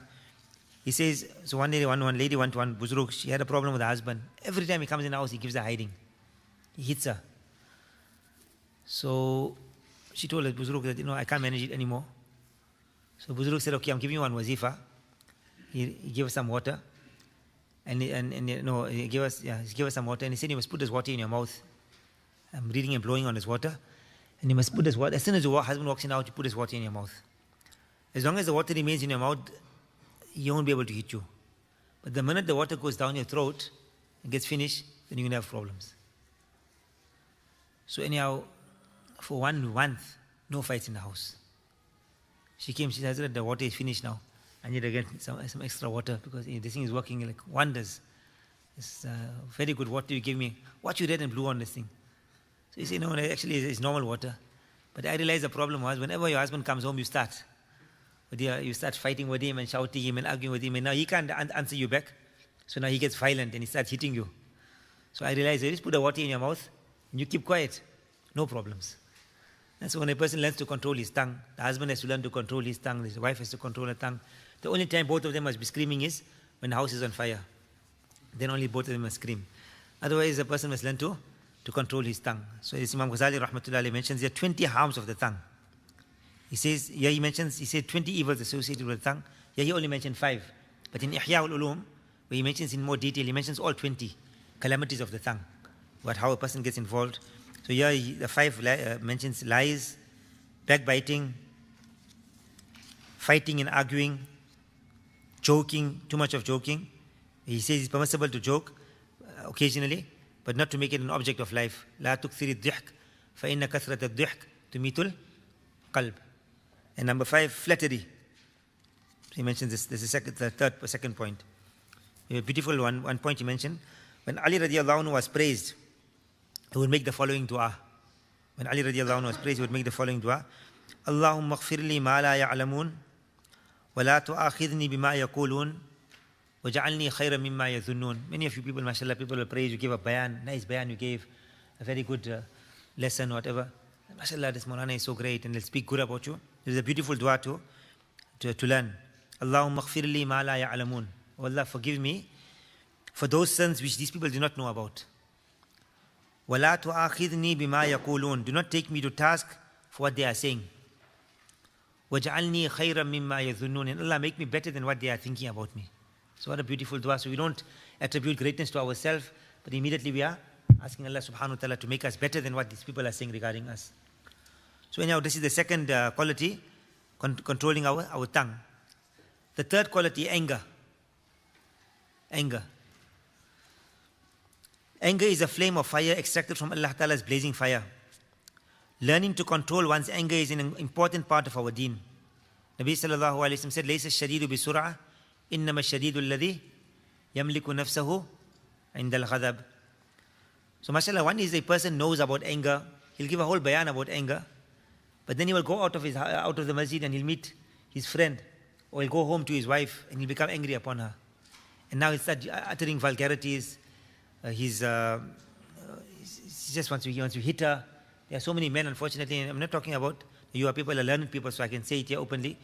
Learned people. You get ulama, so many cases of ulama, pious people, and they beat their wives because they can't control their anger. Hazrat Maulana Musullah rahmatullahi alayhi always give the incident of Imam Abu Hanifa rahmatullahi alayhi. He used to give this in abundance. Mufti Taqi Usmani Sahib said, I used to always wonder, like, Hazrat mentioned the story so many times. As Mufti Taqi Usmani Sahib was bed to Dr. Abdul Hayy Arifi rahmatullahi alayhi. After his sheikh passed away, then he didn't feel my Islam, my reformation was done. He took bed to Maulana Musullah rahmatullahi alayhi. After Maulana Musullah rahmatullahi alayhi passed away, he took bed to Janab Kaisar Sahib. I don't know if you even know who Janab Kaisar Sahib is. He was one murid or Khalifa of murid of Maulana Ashraf Ali Thanvi rahmatullahi alayhi. A very great pious person. Allah give me the tawfiq. We met him in Pakistan also. I think they said from the time he became baligh, his wife said he never missed tahajjud namaz. Not his one tahajjud namaz became qada. Full of nur on his face. He came by Hazrat Akim Akhtar Sahib rahmatullahi alayhi, and they had a majlis there and he spoke to us. He had a half an hour, he spoke. Very, very pious person. So Mufti Taqi Usmani took bed to him after Maulana Musullah rahmatullahi alayhi passed away. And then only he passed away now a few years recently he passed away.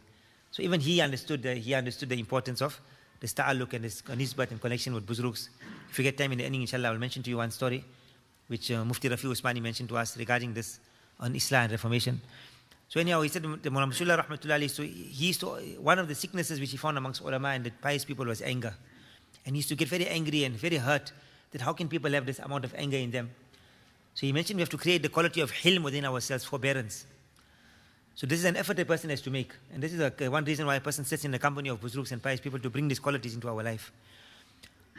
So Imam Abu Hanifa rahmatullahi alayhi, he was living on a second story, like the upper story of a building. And as he had gone a bit older, he had also picked up a bit of weight. And we all know he's famous. He used to read Isha Salat, the wuzu, with the Fajr.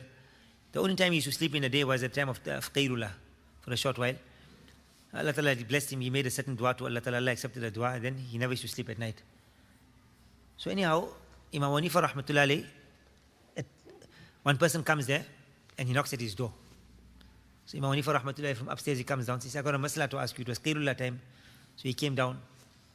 I asked him, what masla have you got to ask? He said, hey, I forgot. I can't remember now the masla. So Imam Hanifa said, no problem, when you remember the masla, you come back. He went, he just lay down, he must have fallen asleep. And you know when you're asleep and somebody comes and wakes you up, how upset a person becomes. Imam Hanifa rahmatullahi came back down. When he came down, he said, hey, it was just in my mind now, I forgot again. Imam said, no problem, he went back. Third time he came down, he said, I remember now the masala. Feces, is it sweet or is it bitter? Excreta, is it sweet or is it bitter? Now imagine somebody ask you a masala like that. I'm sure definitely you'll punch that person in his face. You'll be so upset. One Imam Sahib, his Musalli punched him, gave him a big hiding. So the Khalifa called him, what's your problem? How can you hit this person? How can you hit the Imam? He has to listen to my story first. I wanted to read my Fajr Salat quickly, so I went awal waqt where they were performing Salat. And the Imam starts, Allahu Akbar, and he starts, Alif Lam Mim Dhalikal Kitabu La Rayba Fi Hudan Lil Muttaqin. So I thought maybe he'll read 1-2 pages, then maybe he went a quarter, half. I thought maybe inshallah at the end of the para he'll come down. He finished first para, he finished second para, and Fansurna al-Qawmil Kafin, Allahu Akbar. And then second rakat, Alif Lam Mim Allahu La Ilaha Illa Wal Hayyul Qayyum, Surah Al-Imran. And he finished the whole Surah Al-Imran. And he said, I was boiling inside. And then he came and he sat down and he made tashahud and he made salam. And then he said, my dear brothers, please repeat your salat. I never have wuzu. So he said, I became so upset, I went and punched him. So the Khalifa said, no problem. If I was there, I should also punish him. So Imam Hanifa rahmatullah, now this person asked him the masala, that is it sweet or is it bitter? So Imam Hanifa rahmatullah said, no, it depends. If it's fresh, then it's sweet. And if it's not fresh, when it becomes old, then it's bitter. So he says, how you know? You tasted it. Now imagine such a disrespectful person. So Imam Hanifa rahmatullah said, no, everything is not known by tasting. He said, I noticed when the excreta is fresh, the flies go by it and they sit on it. But when it becomes stale, then the flies don't go by it. So from there I deduce flies like sweet things. So when it's fresh, then it's sweet, and later on it becomes bitter. So then, and the person told him, Hazrat, I came to ask you for maafi. Actually, I never have to ask this question. We were sitting and discussing, and he said, amongst the people of Kufa, who is the person who's got the most amount of hilm and forbearance? So somebody said your name. So I said, no, man, Imam Hanifa hasn't got forbearance. I'm going to test him out. He said, I've come and I've tested you out now. And I've seen it definitely. The amount of forbearance you've got is like the highest of levels. So anyhow, this is a quality which we have to bring within ourselves, to learn to control our anger. Otherwise, anger can really destroy a person. It can destroy marriages. It can destroy so much of harm it can cause. As I said, a man beats his wife, and even worse, when a wife beats the husband. That also anger. The woman gets angry. One of my friends, he got married. I told him, brother, you're making a big mistake. You'll manage. He said, no, he had to get married. Quietly, he got married. And then one day he forgot to erase the message his wife sent him.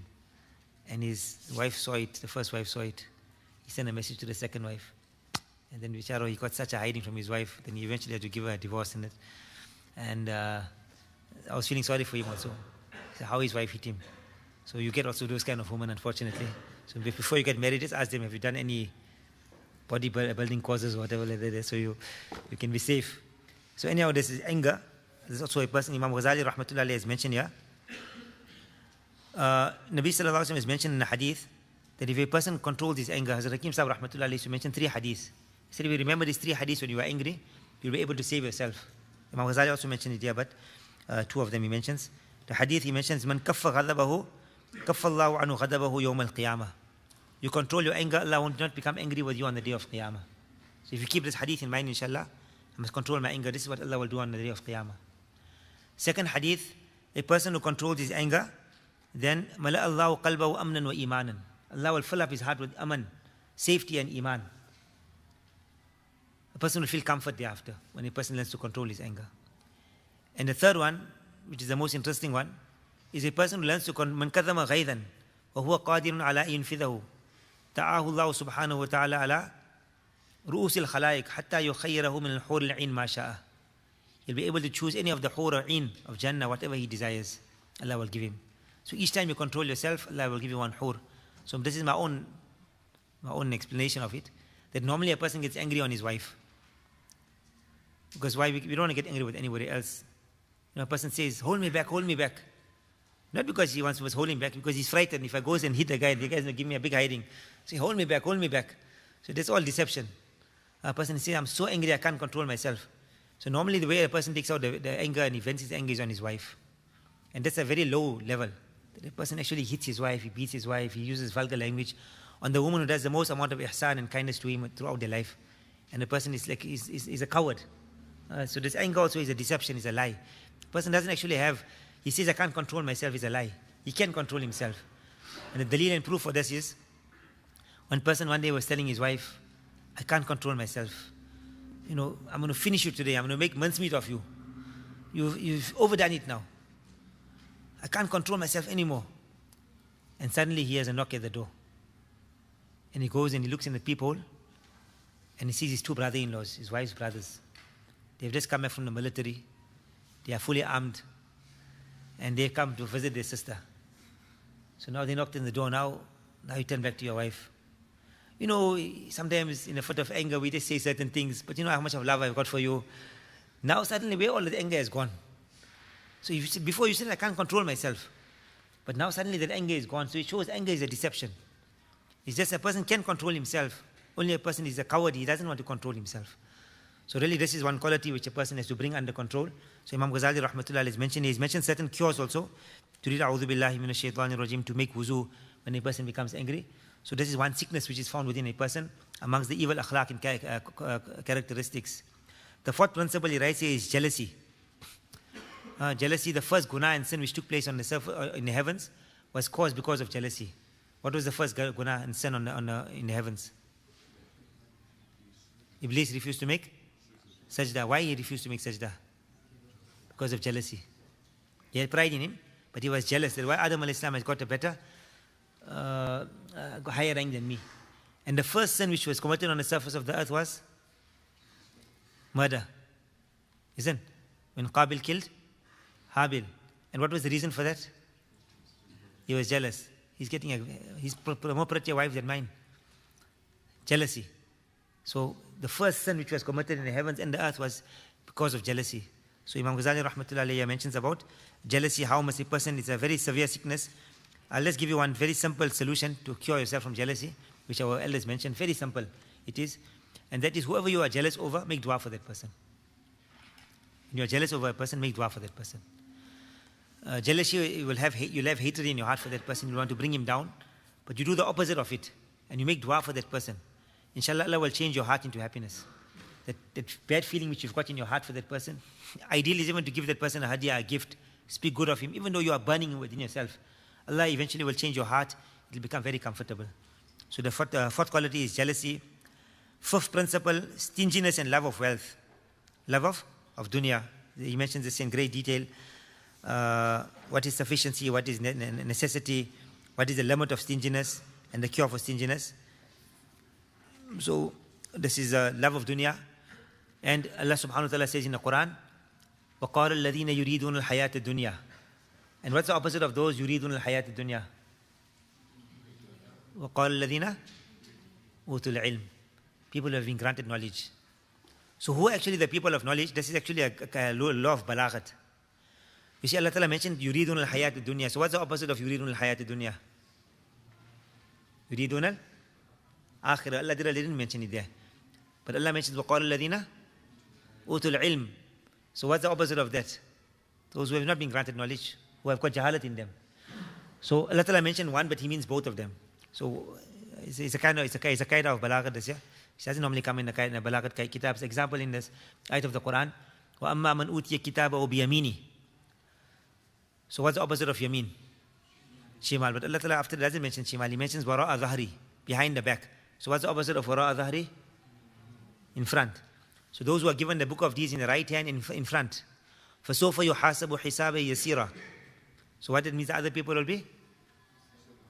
Hisaban asira. So after that, وَيَنْقَلِبُ إِلَىٰ أَهْلِهِ مَسْرُورًا. So what it means here, what will happen to the people of Shimal and the people wara'a dhahri? They will come back to the people with great sadness. Understand? So one thing is mentioned in the Quran and the opposite is understood for the other person. There's one qaida of balaghat. I don't know the name of the qaida, but in Durul in the tafsir kitab,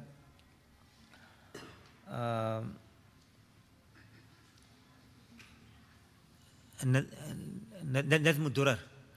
Nazmud Durar, Allama Kashmiri Rahmatullah says the best kitab on rabt of ayat of the Quran is Nazmud Durar. Very beautiful kitab. It's Allama Buqa'i or Allama Biqai, I'm not sure what's his name. He's written this kitab, very, very beautiful kitab, Nazmud Durar. So in there he mentioned this qaida of balaghat. That when Allah mentions one, and the opposite is also is meant in there. So here also, what I was mentioning, وَقَالَ الَّذِينَ أُوتُوا الْعِلْمِ means the people who have been granted knowledge are the people who yuridun al-akhirah. The object of life must be akhirat. مَنْ هُمَانِ لَا يَشْبَعَانِ مَنْ هُمٌ فِي الْعِلْمِ لَا يَشْبَعُ مِنْهُ وَمَنْ هُمٌ فِي الدُّنْيَا لَا يَشْبَعُ مِنْهَا. So it shows also there's two opposites. You are either dunya or you are people of ilm, people of knowledge. Allah make us amongst the people of knowledge. And we mustn't become affected by the things of this dunya. This whole dunya and whatever it contains is nothing. I'm saying this myself, I don't have the reality in my heart, but Allah give me the reality. As the Shaykh Rahmatullah is written in Fazail al-Sadaqat, and Imam Ghazali wrote in Tabligh, in Ihya al-Ulum, the whole chapter of the people of knowledge and the qualities of the ulama of akhirat. And the first quality he says of the ulama of akhirat is they realize this dunya has got no value at all. And compared to the akhirat, it's completely useless.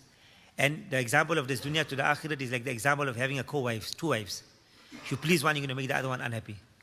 It's the example of a scale. If one side is going to go up, the other side is going to go. One is going to go down, the other side is going to go up.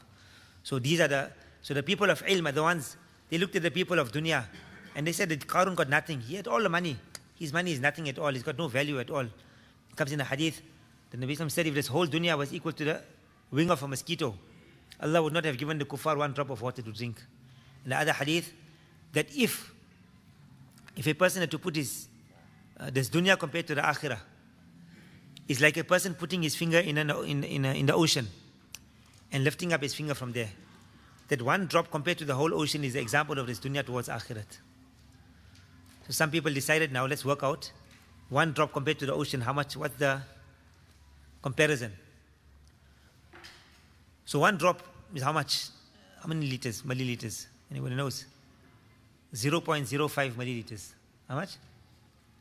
0.05 milliliters.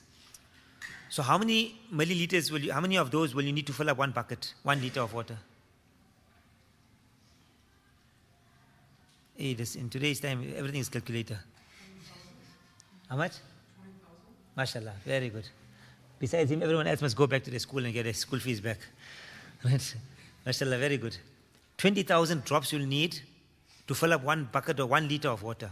Nabi Islam didn't say the example of dunya towards akhirat is like the example of 1 drop to the bucket, 1 liter. Even if he said that, it was sufficient. That the akhirat is 20,000 times better than this dunya. But what Nabi Sallallahu Alaihi Wasallam said, this example of this dunya compared to akhirat is like the example of a drop of water compared to the whole ocean. How many liters of water are there in the ocean? Anybody can figure out? Guess? Right? I'm going to give you a certain amount. It's a mere estimation. I don't want you to go and count tomorrow and then come and tell me you were wrong. You were off by 10 liters and 20 liters. Right? This is a mere estimation. They say that the amount of water in the ocean is 1 followed by 21 zeros. 1 followed by 21 zeros. So if you follow, you got 6 zeros, how much is that? A million. And 9 zeros? Billion. And 12 zeros? Trillion. And this is 21 zeros. They call it sextillion. People don't forget this word normally. So many liters of water in the ocean. So it's actually 1,333 and followed by 18 zeros thereafter. That's how much of water there is in the ocean. So Nabi Sallallahu Alaihi Wasallam is saying, given an example of that one drop of water compared to the whole ocean. That's the example of dunya to akhirat. So actually we can't even imagine what akhirat is like. May Allah give me the reality first. And now a person says, I can't believe what you're telling me. How can the akhirat be so big and so huge, and it doesn't make sense? So in one hadith, Nabi Sallallahu Alaihi Wasallam said the example of this dunya towards akhirat is like the example of the baby in the womb of the mother. And he's leaving the womb of the mother and coming out in this dunya. So now with my own extra masala, I'm going to explain this hadith. If a person could speak to the child in the womb of the mother and tell the child that, you see, when you're coming out from the place where you are now, you're in a very small place. When you're going to come out, this one room here is 100,000 times bigger than where you are at the moment. The child will say, it doesn't make sense. How can it be such a big place? You say, no, then when you go leave this place here, you got cars. That car moves at 100 miles per hour. And then you get jumbo jets, and you get spacecrafts, and you get rockets, and they move at extremely fast speeds. And you get 5-course meals and 10-course meals, and then you get skyscrapers, 50 stories, 100 stories. The child says, you're talking nonsense. Firstly, I'm so comfortable in this place. I can't think of a place bigger than this. How am I going to walk in that place? You're saying 100,000 times bigger. I'm here, I'm just able to turn myself a little bit. How am I going to be able to move in this place 100,000 times bigger? It's too big. It doesn't make sense. And how am I going to be able to see? My eyes are so small at the moment. I can see around here, the womb where I am. How am I going to see in all of these places? How am I going to walk around? How am I going to move around? How am I going to use so many things? So the child can't understand. Why? Because he's in that small place. But the minute he leaves that place and he comes out, now you tell him, to come, I've given you this place is 100,000 times bigger than where you was. He says, only 100,000 times bigger. So small. I wish this place, I needed 10 times the size of this here. I want a palace. I want something far bigger than this. And now he can understand the cars. And now he's sitting in the car. He's running from this place to that place in 10 seconds, 20 seconds. See, it's a very small place. But in the womb of the mother, he couldn't understand because he was in a different realm. Similarly, we can't understand what is in akhirat. مَا لَا عَيْنٌ رَأَتْ وَلَا أُذُنٌ سَمِعَتْ وَلَا خَطَرَ عَلَىٰ قَلْبِ بَشَرٍ, where your mind comes to an end and you think and think and think, and all of mankind gets together and thinks. Where the final thoughts are, Jannat only starts thereafter. A person thinks, you tell him, you're going to get 70,000 hurs in Jannah. He says, I can't manage with 2 wives in this world. I'm going to have 70,000 hurs in Jannah. But when a person will reach there, only 70,000. My friend got 100,000. I'm feeling so sad, I've got so few. Now when a person will reach that world, he'll understand that when you tell a person you're going to get 10 times the size of the world, the last person to enter Jannah, 10 times the size of this world. When you come there, only 10 times the size of this world. Such a small place, here we can't understand. You're sitting in the aeroplane and you're flying and you're flying and flying and flying. And the flight is not coming to an end. And you're looking at the world and you say the world is so big. And the last person to enter Jannah will get 10 times the size of this dunya. How big will be his Jannah? He's the last person to enter Jannah. So imagine those people who've got higher ranks. So that's why I say we can't actually imagine what Jannat is. So the more we will speak about Jannat and speak about Akhirat, inshallah the love of dunya will come out from our hearts. And one very simple way of removing the love of dunya from our hearts is to spend. The more we will spend in the path of Allah, love of dunya will come out, as I did in Zakat also. Hazrat Maulana Qasim Nanotwi Rahmatullah Alayh, he got married. He was a person, he had no love of dunya, he didn't want to get married. His parents forced him, he must get married. He got married to his cousin. She was from a wealthy family, and then she got married to her. So normally whatever you want to give in to your wife, give her on the first night. Explain to her on the first night. After that, you can forget. So that's the best opportunity, or actually the first year of marriage, to encourage her to bring her onto a certain level of Iman and Islam. So Maulana Qasim Nanotwi Rahmatullah told her the first night, see, me, I'm a talib ilm. I got no desire of dunya. I'm not earning anything. He was writing some kitabs and getting money from there, teaching his whole life he taught without taking any salary, any money. So I'm I mean, you are a very rich lady, and a husband and wife have to have compatibility. So either I become rich like you, or you become poor like me. But I've got no desire for dunya, so I'm not going to work. So the ideal is you must become poor like me. So whatever jewelry you got, give it out in the path of Allah subhanahu wa ta'ala. So the wife, the first day, now she can't say anything. So she gave everything to her husband. Everything happily she gave out in the path of Allah subhanahu wa ta'ala. After 1 week, she went home, and she met her parents. And now they say, where's all the jewelry we gave you? Normally the girls in India, they wear all the jewelry, and before they get married, they don't wear, but once they get married, it's a sign now I'm married. So they got their rings and their jewelry and all of that. So she explained to her father that, no, my husband, he encouraged me, and I give all in the path of Allah subhanahu wa ta'ala. Father said, my daughter, what a quality. I'll give her everything second time again. So he gave her all, whatever jewelry she had given away, he gave everything to her back. She comes back home to Maulana Qasi Nanotwi rahmatullah alayhi. He gets a shock, he looks at her. You see, you forgot our agreement. We have to be compatible. And with all of this, how can we be compatible? So what must I do? I think you have to give all of this in the path of Allah again. So she writes herself, she's saying herself now. She said, this time, the second time when I gave the jewelry in the path of Allah, the whole love of dunya came out of my heart. They say, for the rest of my life, after that, I had no inclination towards anything of dunya. When a person will spend in the path of Allah, love of dunya will come out from his heart. The more we'll spend, the more love of dunya will come out from our heart. And the more we keep, the more the love of dunya will remain within a person. So Imam Ghazali rahmatullah has mentioned here, love of dunya. The sixth principle he mentions is love for fame, love for name and fame. Nabi Sallallahu Alaihi Wasallam said in one hadith, 2 hungry wolves left in a flock of goats do not cause as much harm as the love of wealth and position causes to a person's religion. And this is one thing which, as soon as a person becomes honored and he desires to be positioned on locations of respect and to stroll ahead of people, he will be destroyed. When he becomes yusharu ilayhi nas, people are making ishara towards him. This is very dangerous for a person. He says here that Fir'aun said, Ana rabbukumul a'la. The only difference is Fir'aun stated it openly in front of people, whereas other people conceal it in their hearts. I must become great. Everyone must honor me. They must respect me. I must be walking on pulpits on a red carpet and all of these things. This actually is a sickness in a person. And then what happens is, if Allah gives a person fame from Allah Ta'ala's side, and a person doesn't desire it, then inshallah Allah will protect a person. But where a person now he wants to make himself famous, and now he's doing things to get himself famous, then eventually a person destroys himself. And this is one of the greatest reasons and needs why a person needs a sheikh and a spiritual guide above him. I'll mention that story which I wanted to mention. This Mufti Rafi Usmani Sahib mentioned to us, and then I mentioned it to somebody else, and he said, no, Mufti Taqi Usmani Sahib also mentioned it to them when they were doing the alim course. So he says that Mufti Rafi Sahib rahmatullahi mentioned to us, he said that when we were young, we were studying, we were doing the alim course. So after when we came to the ending of our alim course, so he came to South Africa, and then he said my father spoke to us and he explained to us the importance of having ta'alluq and with mashayikh, with buzurgs, with pious people. And so I told my father, I'll take bet at your hands.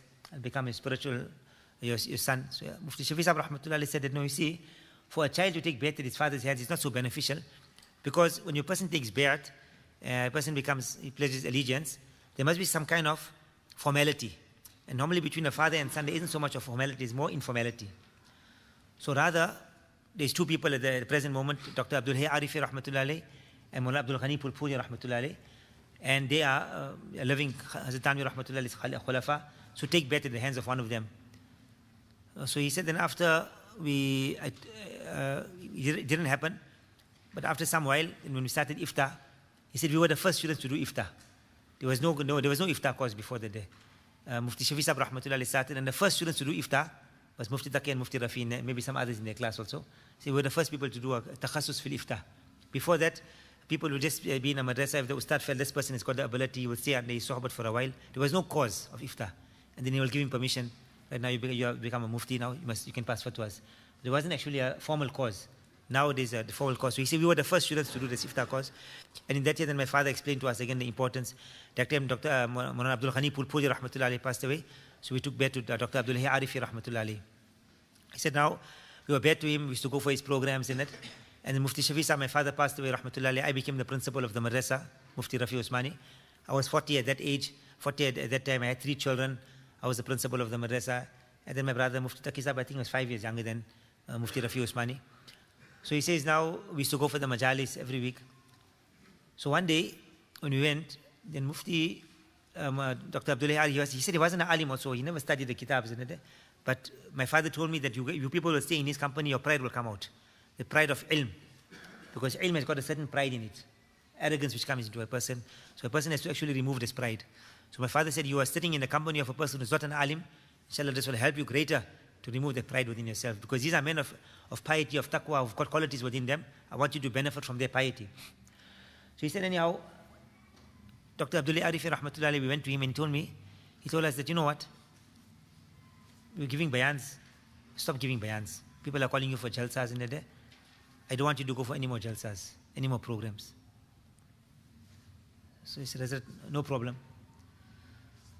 Next week, we came to him, he was reading a certain mazmoon. We had written a certain article for a certain magazine, certain newspaper, whatever. So he read it. He said that, I don't want you to put any more articles in these magazines and these papers, whatever. I said, no problem. So he said, then we continued like this here for 1 year, no bayans. We were in the madrasa. I told Hazrat that my father put me as the khatib of the masjid in Darul Karachi. So can I continue giving bayans here or must I stop there also? He said, no, your father put you there for the Jummah bayan, no problem, you give. But besides that, no other bayans. So he said, now people used to come ask us. Now we were like the Mufti Shafi Sahib Rahmatullah's children. Like people regarded us as very great. So the Jalsa, they call us, and we're running one of the biggest Darul Ulooms in Pakistan, in Darul Karachi. So the people honor us, calling us for Jalsa. So we said, sorry, we can't come. We got pabandi, we got blocked. Speak to our Sheikh, Dr. Abdullah Arif. He said, if anybody asks you, you send them to me. So people every time comes, they send him to Dr. Abdullah Arifi Rahmatullah. He says, no bayans. No bayans. So then he stopped us giving bayans. He said, after 1 year, one day he called us and he showed us one letter. And in the letter was written by Shaykh al-Hadith Mullah Muhammad Zakaria Rahmatullah to Dr. Abdullah Arifi Rahmatullah. And he wrote there that I'm very happy to hear that the two brothers have come under your care. I want you to look after them. They've got a lot of istirad and ability, but I fear that pride, love for name and fame will destroy them. So I want you to be very careful in their tarbiyah, in looking after them. And he said that the son of an alim, normally to correct him is much more difficult. Because he sees my father is a very great alim. So that pride comes in a person from a young age already. He doesn't have to make that effort or whatever. So he said, I want you to be very careful and look after them properly and take them in your care. So Mufti Taqi Sahib says, Mufti Rafi Sahib says that, so then we were shocked firstly that even Shaykh al-Hadith even knows us. Such a great buzrug and he knows us and he's writing a letter regarding us. That you must be very careful. I'm frightened that pride mustn't come into them. Love for name and fame mustn't come into them.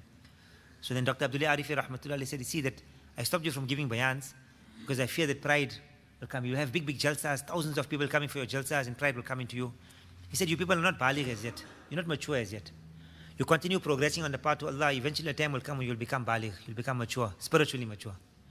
He said, then you will fly. No one will be able to stop you at that time. But until you haven't reached that level, there's great fear for you people, for you brothers. That's why I'm stopping you people. So he said, alhamdulillah, we continued. During that time, the madrasa progressed in great leaps and bounds. We wrote many kitabs. We were all the time confined to the madrasa. Many of the fitnas which other madrasas were affected with, because we stayed in the madrasa, we were saved and protected from the day. And he said, how long does this continue? 17 years. 17 years we weren't allowed to give any outward bayans or whatever like that day. He said we continued. One day, after 17 years, one person came to invite me for his madrasa jalsa. So I told him, I can't give the jalsa, any bayans. He said, I'm going to speak to Dr. Abdullah Arif. He said, you go speak to him. So he went and he came back. He said, no, Dr. Sahib gave permission. You must go and give the bayan. So then I wasn't sure. Then I went to Dr. Abdullah Arif Rahmatullah myself to ask him. So he gave me a lot of du'as. Mufti Rafi is telling us. And he said that now go and give bayans. And then he said, but when you're giving bayans also, don't give bayans, flowery bayans to impress the people. Where the sicknesses of the people are, speak on that. They are wounded, so put a bandage on the wound of the person. Where the sickness of the ummah is, cure them. Many people will give a flowery bayan, such top jawbreakers. You need a dictionary to find out the meaning of that word. But at the end of the bayan, you ask the person what he spoke. Hey, what a top bayan. What did I learn? I don't know what he said also. So that's not the object of the bayan. The object is the sickness in that person, and how can we cure the sickness in that person? So he said then after that, he made a lot of dua. He told us to read certain wazaif and certain things we must read. And then he said we must go and give our bayans. So Mufti Sahib was mentioning that, how much of care they took, like to cure themselves and save themselves from pride, love for name and fame. May Allah Ta'ala protect and save us also from this here. So Imam Ghazali Rahmatullahi writes here that love for name and fame is one sickness in a person. The next one he writes love of the world.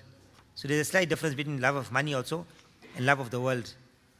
Right? And he mentions in quite a bit of detail here that one day the reality of the world was exposed to Isa alayhi salam.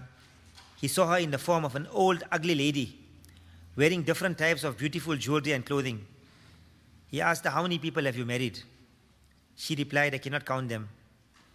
He then asked, did they divorce you or did they die? She said, in fact, I killed every one of them. Isa alayhi salatu wasalam then said, woe to your remaining husbands. Why did you not take lesson from your past husbands? Hazrat Abu Huraira radiallahu anhu says, one day Nabi sallallahu alayhi wa sallam said, oh Abu Huraira, come, I will show you the reality of this world. Do you want me to show you the reality of this world? He said, yes. Nabi sallallahu alayhi wa sallam took hold of my hand and he went to a rubbish dump.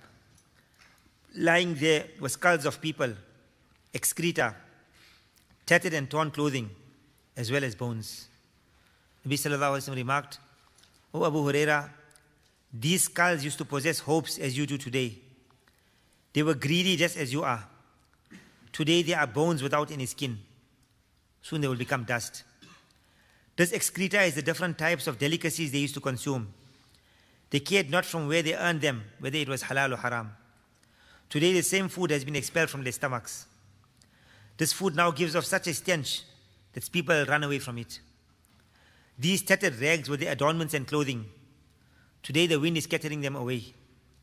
These bones were the bones of the conveyances upon which they used to travel around cities fighting and waging war. Whoever wants to cry over this dunya, let him do so. This is the final reality of this dunya. May Allah Ta'ala give us the reality. And he says that the desire of this world will never terminate. Some people think we will get involved in the dunya and then eventually we'll become free from the dunya. The more you get involved in the dunya, the more your desires increase of the dunya. He says, look at the example, he says, remember that the seeking of the world never comes to an end. The desire for it continues rising. The example of the world is that of the salty water of the ocean. The more you drink the water, the more thirsty you will become. So, and he says this world is like a snake. It is soft to the touch, but it got lethal poison in its mouth. So if a person has to hold it, he doesn't know how to control the snake is going to bite him, it will destroy him. Love of dunya. The eighth principle, pride and arrogance. And Imam Ghazali Rahmatullah writes an ajib thing here. He says there are 4 reasons why pride comes into a person. 4 reasons. And the first one he writes knowledge. The first cause of pride is knowledge. And he writes here, very few ulama are void of pride, since nothing holds virtue like knowledge. After attaining knowledge, 2 thoughts are created. Nobody is equal to us in the sight of Allah Ta'ala. And secondly, it is compulsory on the people to honor and respect us. If someone does not adopt humbleness before them, they become surprised. He says, remember that the knowledge from which pride is created is worse than ignorance. Since the more true knowledge one attains, the more his fear and apprehension increases. Abu Darda radiallahu anhu said, whoever increases in knowledge increases in humility. So to remove this pride for a person, may Allah Ta'ala protect and save us from pride. It's a killer disease. Ulama say that one atom of pride in a person will destroy 100,000 years of thawab of a person. Iblis was destroyed because of pride. So really a person has to make an effort to remove pride in himself. And as I mentioned, the very simple way of removing pride is to be under somebody.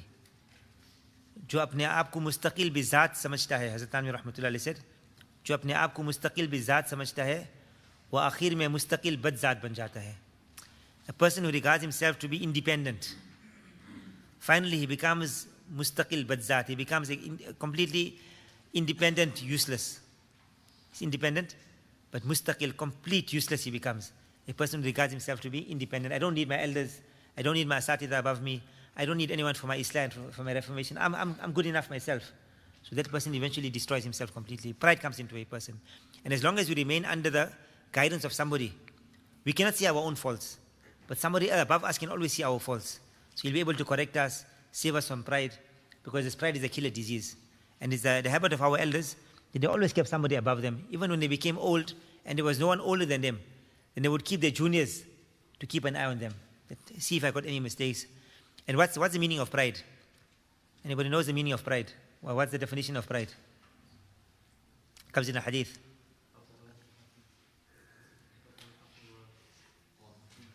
Batarul haq wa ghamtun nas. Not to accept the truth and to look down upon people. That's, somebody tells you the truth, you're not prepared to accept it. Most of the time it happens with the wife. And the wife tells you, and you know she's right also, but you have to now try to cover up for yourself. That no, she made a mistake, she never understood properly. So this, and the person is not prepared to accept. So a humble person is a person, you're right, I made a mistake. A person gave a bayan. Somebody comes after the bayan. Maulana, you said something. It doesn't make sense. It's not correct. I heard something else. Now you know it, I've said the wrong thing. But now how can I tell the people that I made a mistake? You don't know who I am.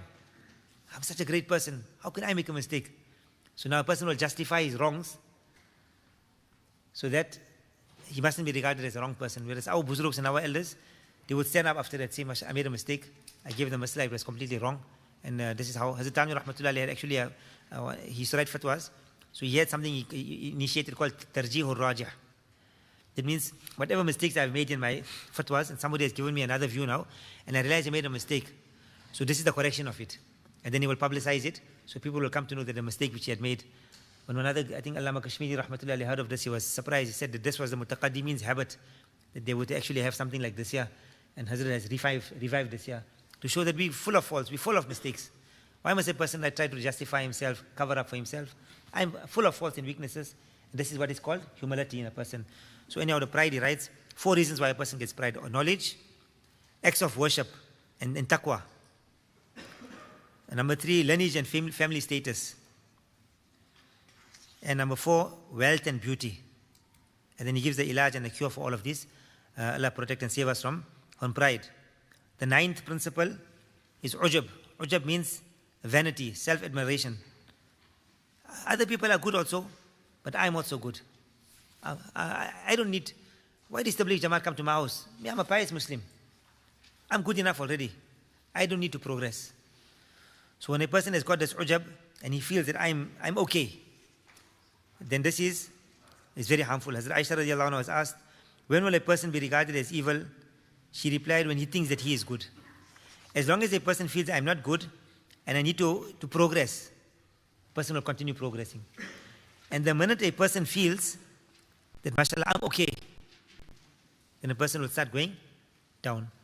Hazrat Mullah Ilyas Rahmatullah alayhi mentioned that there are 3 groups of people. The first group of people is called talib. Talib. Second person is called qani'. And the third group of people are called naqid. You have to be one of the 3 groups. Talib, qani' and naqid. This is for ilm also, for islah also. A person who's talib is a person who's always, I need to learn more. I need to make my islah, I need to correct myself more. Throughout his life, he makes that effort. Second category is qani', I'm happy. How much knowledge I got? 6 years I studied in madrasa now. Put the kitabs away, have it on my shelf. It looks very nice, with all those names written down, with the style and everything. If I take out one of those kitabs, the whole, it'll be a bit spoiled. On the Ruhul Ma'ani, if I take out the Raha, it doesn't look so nice on the shelf. So I'd rather leave the kitabs there. I don't look at it again. I studied so much for 6 years. So the person who is qani is happy. And then the last one you call is called naqid. The person who is always criticizing. He says a person who is a talib, he'll continue progressing in life. Talibul ilm, talibul islah, he will continue progressing. He'll go higher and higher and higher. But a person who is qani', the middle group, I'm okay. I don't need to better myself. I'm fine. He won't remain there. Slowly, it starts coming down. If a person he left the kitabs, he doesn't make mutala and takrar of his kitabs, you'll see within 1-2 years. I remember when I finished final year, and one ustad we were discussing, he told me one hadith. So I said, the hadith comes in Nasai. I said, it comes about 5 times in Nasai, that hadith. So it's my ustad he was. So he was joking with me, telling me, yeah, now your knowledge is still fresh. But in 5 years' time, I'll ask you, we'll see whether you remember this hadith. And really now I can't even remember which hadith he asked me. I don't know what hadith he asked me. So we forget. So where a person is qani, is happy with it, and a person is going to come down. So always throughout our life, for our ilm also, for our islah, for our bettering our salah, we must be, don't be qani'. That's a person who's got vanity. And the worst is a person is naqid. Naqid is always looking for faults. Everything. He can only see the faults of other people. He can't see any goodness in people. We're actually supposed to look at the good qualities of people and try to bring it into our lives. That, hey, I haven't got that quality. Look at that person, mashallah. Our nature is we can only see the good in ourselves and we can find the faults in other people. So this person who's a naqid, he's under the ground. He'll never benefit. There won't be any goodness coming out from such a person. Allah make us amongst the talibin. So this is the person who is saved from vanity. And the last principle Imam Ghazali rahmatullahi writes is riya, show, ostentation. And he writes the reality of riya and how people, the famous hadith where Hazrat Abu Hurairah radiallahu anhu was mentioning the hadith and he fell unconscious. And then again, second he mentioned the hadith and again he fell unconscious. And then he was about to mention the hadith, he fell unconscious the third time. And then eventually he mentioned the hadith. Then on the day of Qiyamah there will be 3 groups of people. And they will be the first people to be flung in the fire of Jahannam. And they will be Muslim people. The Qari of Quran, Qari meant the Alim of Deen, and the rich person, and the Shaheed. And all of those people who had given their lives for Deen. But the whole reason of doing it was for name and fame. He did it purposely so I must get name and fame. So those people will be completely destroyed. Allah protect and save us from there. But also our Buzruks have mentioned a very amazing thing. Hazrat Haji Imdadullah Muhajir Makki Rahmatullah Alayhi says, every action which a person does, pehle wo riya hoti hai. There is riya, there is show in there. फिर उसके बाद वो आदत बन जाती है, then it becomes a habit. फिर आखिर में वो इबादत बन जाती है. Finally it becomes ibadat. So any action will start off with riya, then eventually you continue doing it. You don't care. And then eventually it'll become a habit. But you continue trying to progress, and finally it'll become ibadat. So don't leave. He used to say, if a person does an action to show people, that's riya. And if a person leaves out an action because of people, that's also riya. Because your nazar and your gaze mustn't be on people. If every day I read my Ishraq Salat in the masjid, I'm all alone. And today, tomorrow, 10 people come in the masjid. And you are reading it, can continue reading it. Don't leave it out. You don't bring the action for people, and don't leave out the action because of people. If you had to leave out the action, leave it out for the pleasure of Allah. Maybe your wife was sick that day, you had to go and look after, you had some other dini matters, so you left out the action for the pleasure of Allah. He said, whatever action you are doing, continue doing it. So Mullah Yunus Patel Sahib Rahmatullah gave us a beautiful example. He said like a cup, a glass. If you got no glass, how are you going to fill tea inside? You have to have the glass to fill the tea inside. If you've got no outward amal, how are you going to fill ikhlas inside there? So if you're going to wait to get ikhlas, you will never get ikhlas. So example, you have to do imamat, you will become imams now. You say, no, I'm not fit. If there are other people who are more worthy of you, no problem. Then you allow them to go. But you say, no, I'm not fit to be the imam. I haven't got the qualities. But now your asatidha have brought you up to a level, you know how to read Quran Sharif. So then a person must come on, he must go on the musalla. If you don't take the musalla, somebody else will take the musalla. Then we'll have a problem to get that person off the musalla. He'll be teaching all wrong things. So it's our duty and responsibility. But now I haven't got ikhlas and sincerity. Now I've got that action, I need to build it up. So what I must do, make dua to Allah Ta'ala, ask the mashayikh, how can I get ikhlas within myself? And you continue, inshallah. As the Shaykh al-Hadith rahmatullah mentioned, that ikhlas comes very late in a person's life. But if a person is on that path, trying to bring ikhlas into his life, eventually Allah will give him ikhlas and sincerity. So anyhow, this is the last quality of the second section of the kitab, that a person has to save himself from riya, from show. May Allah subhanahu wa ta'ala grant myself and all of us tawfiq and ability to practice and protect us from all of these evil qualities. Inshallah, we will have a 5-minute break, inshallah, and then we'll come to the last section of the kitab. Allah give us tawfiq, inshallah.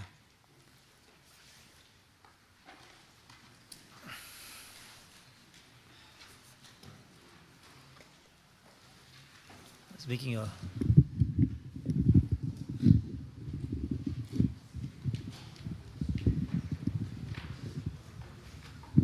put it off. Bismillahir Rahmanir Rahim. Nahmadu wa nusalli ala Rasulil Karim amma ba'd. The last chapter, Imam Ghazali rahmatullahi mentions the evil qualities from which the nafs needs to be purified are many. However, their roots are the 10 which we have mentioned above in great detail. Each of them are linked to one another. So he says a person who is suffering from 10 illnesses will not be regarded as healthy until he is cured from all 10 illnesses. A person can only be referred to as handsome when all his limbs are perfect. Similarly, a person will only be internally beautiful when all his inner qualities are worthy of praise and commendable. Thereafter he mentions in detail what's the meaning of akhlaq, character. One is the outward form, a person is beautiful, but we all, mashallah, make an effort on the day. We all want to look smart, but how many of us make an effort on the heart? And whereas we are taught in the hadith, isn't, when you look in the mirror, what you must say? Allahumma ahsanta khalqi fahassin khuluqi. We're reminded that the inside is actually more important. We are beautifying ourselves, but inside we have to beautify ourselves to a greater extent. So he mentions here now that there are different qualities in a person. One is the faculty of knowledge.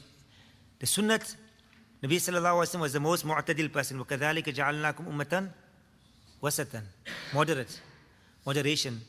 So every quality which Allah has kept in a person has to be to moderation. This is called good character.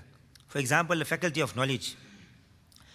The moderate level and beauty of this faculty is when it enables one to differentiate between truth and falsehood in speech, in beliefs, and in actions.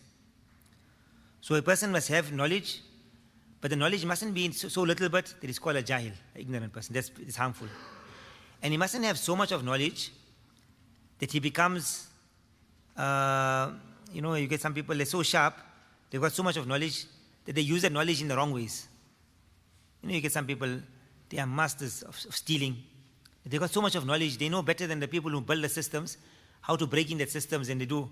So they've got knowledge, but now they've got an excess, which unfortunately leads a person towards cunningness. And so you need equilibrium in knowledge also. A person must have knowledge, but it mustn't be on the excesses, mustn't be deficient also. Then the second quality Allah has given us is anger, quwwat ghadabiyah. We have quwwat ilmiyah in us, then you get quwwat ghadabiyah. The moderation of this is when a person is able to control his anger, it's like a dog. When you need to let it go, it must go. And when you call it back, it must come back. Control. So if a person has got anger, anger is a very big, important quality. You have to have anger in you. Somebody comes and they're touching your wife and they're holding her and you're saying, no, I must have hilm and forbearance in such occasions, and you're smiling with that person, then there's something wrong with you. At that time, you must have anger for the pleasure of Allah subhanahu wa ta'ala. Somebody is attacking you, they're attacking your family, they're attacking Deen. So anger is very important. There's the incidents of Nabi sallallahu alaihi wasallam, he became angry. So he chose to have anger. Is also a great sunnah of Nabi sallallahu alaihi wasallam, but it must be controlled. Now a person mustn't have anger over his wife, over his children, unnecessarily beating them up, etc. So that anger has to be controlled. When you got perfection if you've got no anger in you, it's a problem. And if you've got too much of anger, you can't control your anger, it's a problem. So we need mu'tadil, i'tidal in anger. Quwwat ghadabiyah is called. Then you get quwwat shahwiyah, desires in a person. If it's in moderation, it's called iffat, chaste. Person is a pure person. If you got too much of it, it's a problem. Now you're going to be fulfilling your desires in all funny ways, all the wrong places. The desires never come to an end. No matter how much you fulfill your desires, you'll always say, is there anything more now? Hal min mazid. It's the quality of Jahannam. The desires in a person, a person wants more and more. That's why people are fulfilling their desires. So much they're fulfilling their desires, but they're not happy. Now the person wants to go towards child rape. Then the person is finished with that, then he wants to go to homosexuality. A woman wants to go towards lesbianism because the desires have come, but what's more after this? You're not happy with that? Let me try somebody else. Remember, this world is a place of necessity, not a place of fulfillment of desires. To fulfill your desires in this world is impossible. Akhirat is a place of fulfillment of desires. لَهُمْ مَا يَشَاءُونَ عِنْدَ رَبِّهِمْ. You have to learn to control your desires in this world, and fulfillment of desires will only take place in the year after. Those people who want to fulfill their desires in this world, they destroy themselves. You can't fulfill all your desires in this world. So this desire a person has to, he mustn't have too much. And if you got too little bit, then we call this impotency, uselessness. That person he's a useless person. He can't really do anything. He doesn't have power in him. Allah has created the desires within a person. That's actually his fuel. Many people say, I got too much of desires in me. I've got too much of desires. So ulama say that this is a very good quality you've got in you. But this desires now, you mustn't make izala of it. Don't remove it. You got too much of anger, don't remove it. Hazrat Umar radiallahu anhu had a lot of anger. But that anger was directed in the right place thereafter it for deen. Very good. So there's no izala of qualities, there's imala of qualities. Don't remove the qualities, just change the direction of them. I got too much of desires in me. So it's very good to have desires. Desires is like fuel and petrol in a person. A person can only become a wali of Allah if he got desires. If you don't have desires, you cannot become a wali of Allah. You cannot be a muttaqi. A muttaqi is a person who got desires and he controls his desires. Then you call a person of taqwa. If Jibreel alayhi salam is sitting here, and Miss Universe comes and sits on his lap, or Miss World, almost America, wherever it is. Sit on his lap. Jibreel alayhi salam, there won't be any change in him. Neither his temperature will rise, neither any other parts of the body will rise. See, he'll be 100% exactly. But if me and you, if that woman is to come and sit on our lap, what will happen? Temperature will rise, parts of the body will rise, the heart will start beating faster. So many things will happen to a person. Why? Because Allah has created desires in a person. If you go to the qabristan, the graveyard, and you see such a pious person, he doesn't make any sins at all. He doesn't even look at women. Is there any kamal and perfection in that? He's dead. He can't look at a woman. But if a person now, he's got desires in him and he's controlling himself, he's not looking at a woman. Now you'll say also, this is a man of kamal, it's of perfection. One day they were having a discussion, some old people, about driving and the police catching them and fines. So one person said, no, I got so many fines, I got so many speeding fines. So one person who was about 50 years old, he said, me, I never got in my life a fine for speeding, for my seat belt. I never ever got a fine. So the people were surprised, you're so old and you never got a fine. He said, I never drove in life. So if a person never drove, obviously he's not going to get a fine. What kamal in the perfection? Yes, if you drove so many years and now you control, you never got a fine. Now this is kamal in a person. If a person has got desires, he never has desires and he controls himself, there's no kamal in perfection. Perfection is when you got the desires, you want to look at that woman and you control yourself. You want to commit zina and you control yourself. The more desires you've got, the more closer you will come to Allah subhanahu wa ta'ala. This desires is actually petrol. If you've got a lot of petrol in you, you can go much further, but you must just decide now which direction you're going. If a person is going, you've got a lot of petrol. I normally tell the people, now you're living in America, but I tell the people from South Africa, I say, you've got a lot of petrol, you've got petrol, little bit. Then you can either go to the masjid, or you can go to the cinema, you can go to the club. And if you've got a lot of petrol, a lot of fuel, then you can either go to Makkah Mukarramah, or you can go to Disneyland. You've got a choice. Right? But if you're going the one direction, you're going to destroy yourself. And you're going to go the other direction, you're going to reach Makkah, you'll go for Umrah, you'll go for Hajj. But you need the petrol. So that love and lust which is in a person is actually petrol and fuel. You must decide now where you want to use it. The more desire you got within yourself, you just direct it in the right direction towards the love of Allah, you'll become a great wali of Allah subhanahu wa ta'ala. The Nabi of Allah sallallahu alaihi wasallam said, I've been given the quwwat and the strength of 100 men. So Nabi sallallahu alaihi wasallam was given the most amount of desires in him. That is why the rank which he reached, no one else will be able to reach that rank. So many people get frightened, I got too much of desires in me. And they say, I'm thinking of women or whatever. So it's not a thing to be frightened of. It's a thing which Allah has given you for you to reach the highest of lengths of wilayat. A wali can only be, it's not jais to call Jibreel alayhi salam a wali of Allah, because he got no desires within him. A wali is a person who got taqwa. Taqwa means you got desires and you control your desires. You got anger and you control your anger. So this is, Imam Ghazali rahmatullah alayhi says, bring now all of this in moderation. This is what is called akhlaq, good character. So one is our desire, quwwat shahwiyya, then quwwat ghadabiyya, and quwwat ilmiyya. These three qualities, a person has to bring moderation in all of them. Then a person, we call him good akhlaq, good character. And Nabi sallallahu alaihi wasallam had perfection in all of these things. So thereafter he mentions now the 10 different qualities which a person needs. He says here,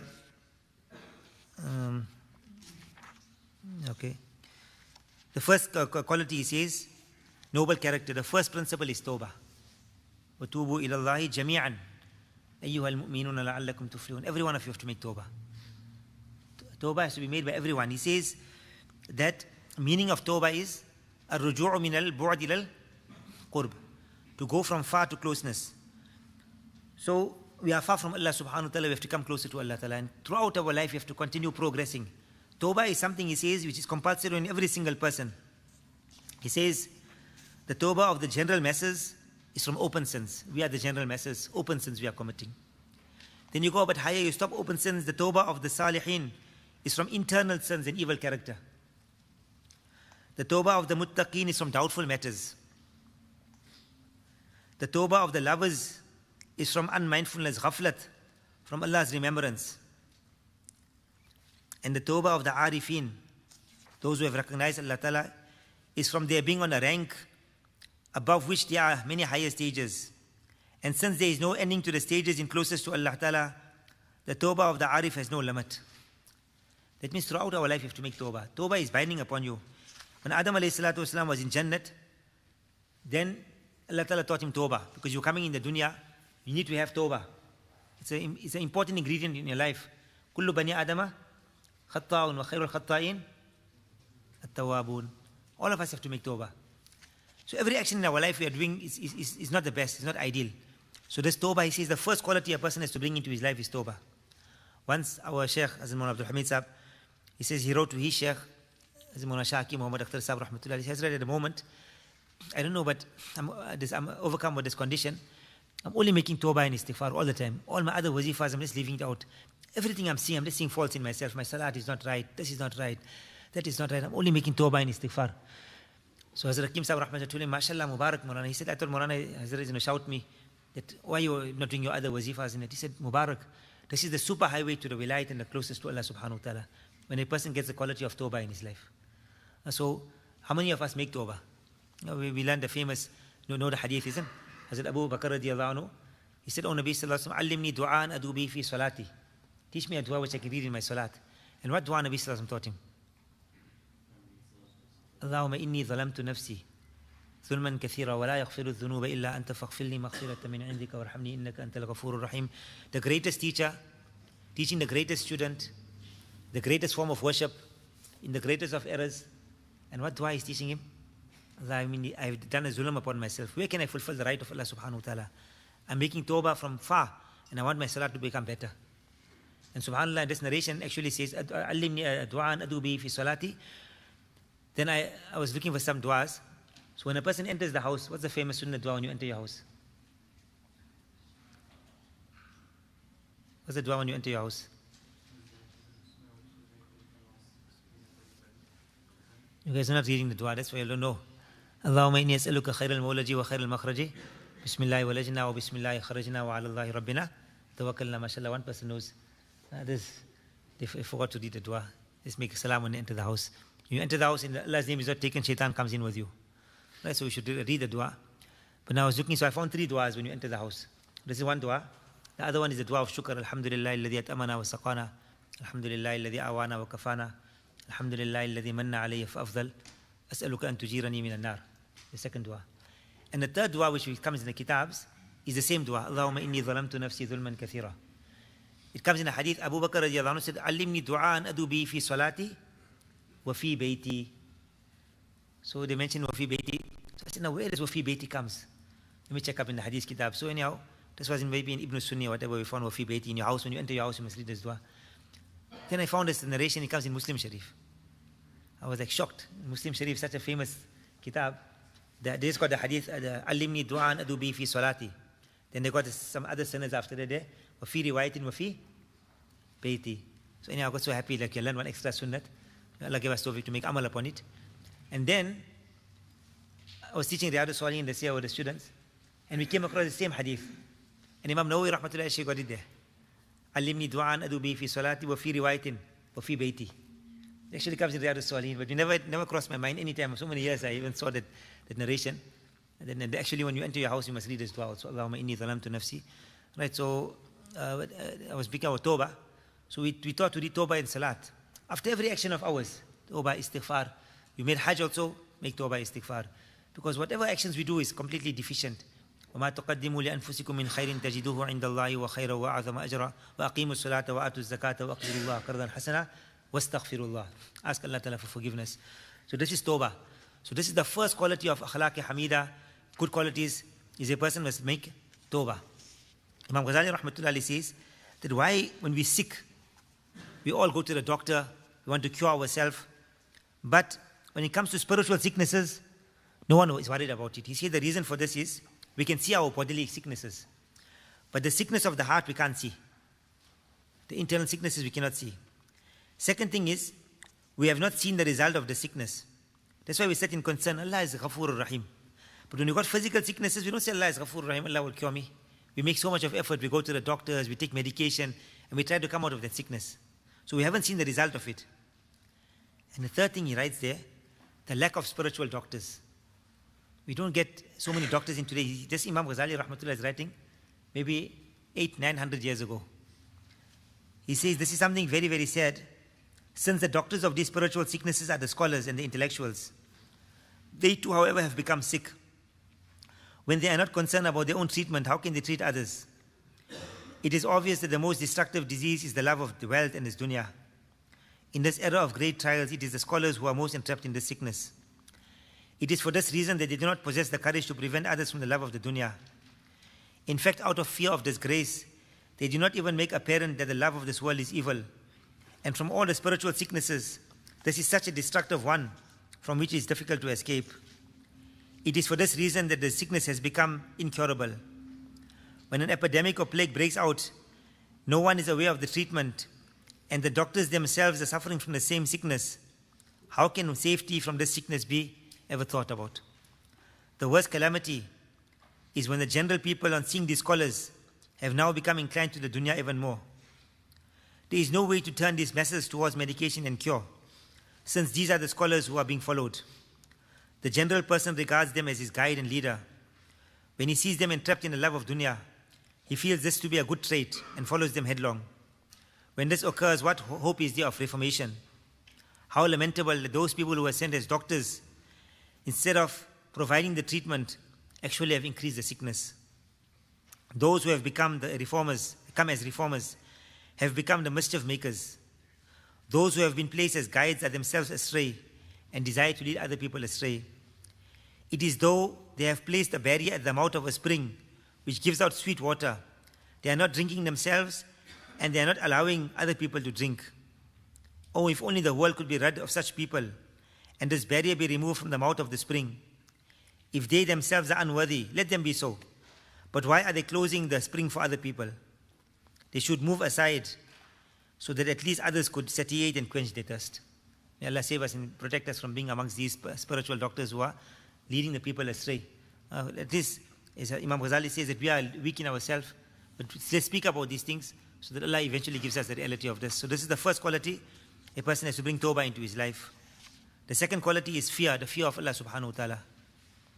Allah ta'ala says in the Quran that لِلَّذِينَ يَرْهَبُونَ هُدَوْ وَرَحْمَةً لِلَّذِينَ هُمْ لِرَبِّهِمْ يَرْهَبُونَ. A person who got the fear of Allah, hidayat is written for him, and the mercy of Allah ta'ala is for that person.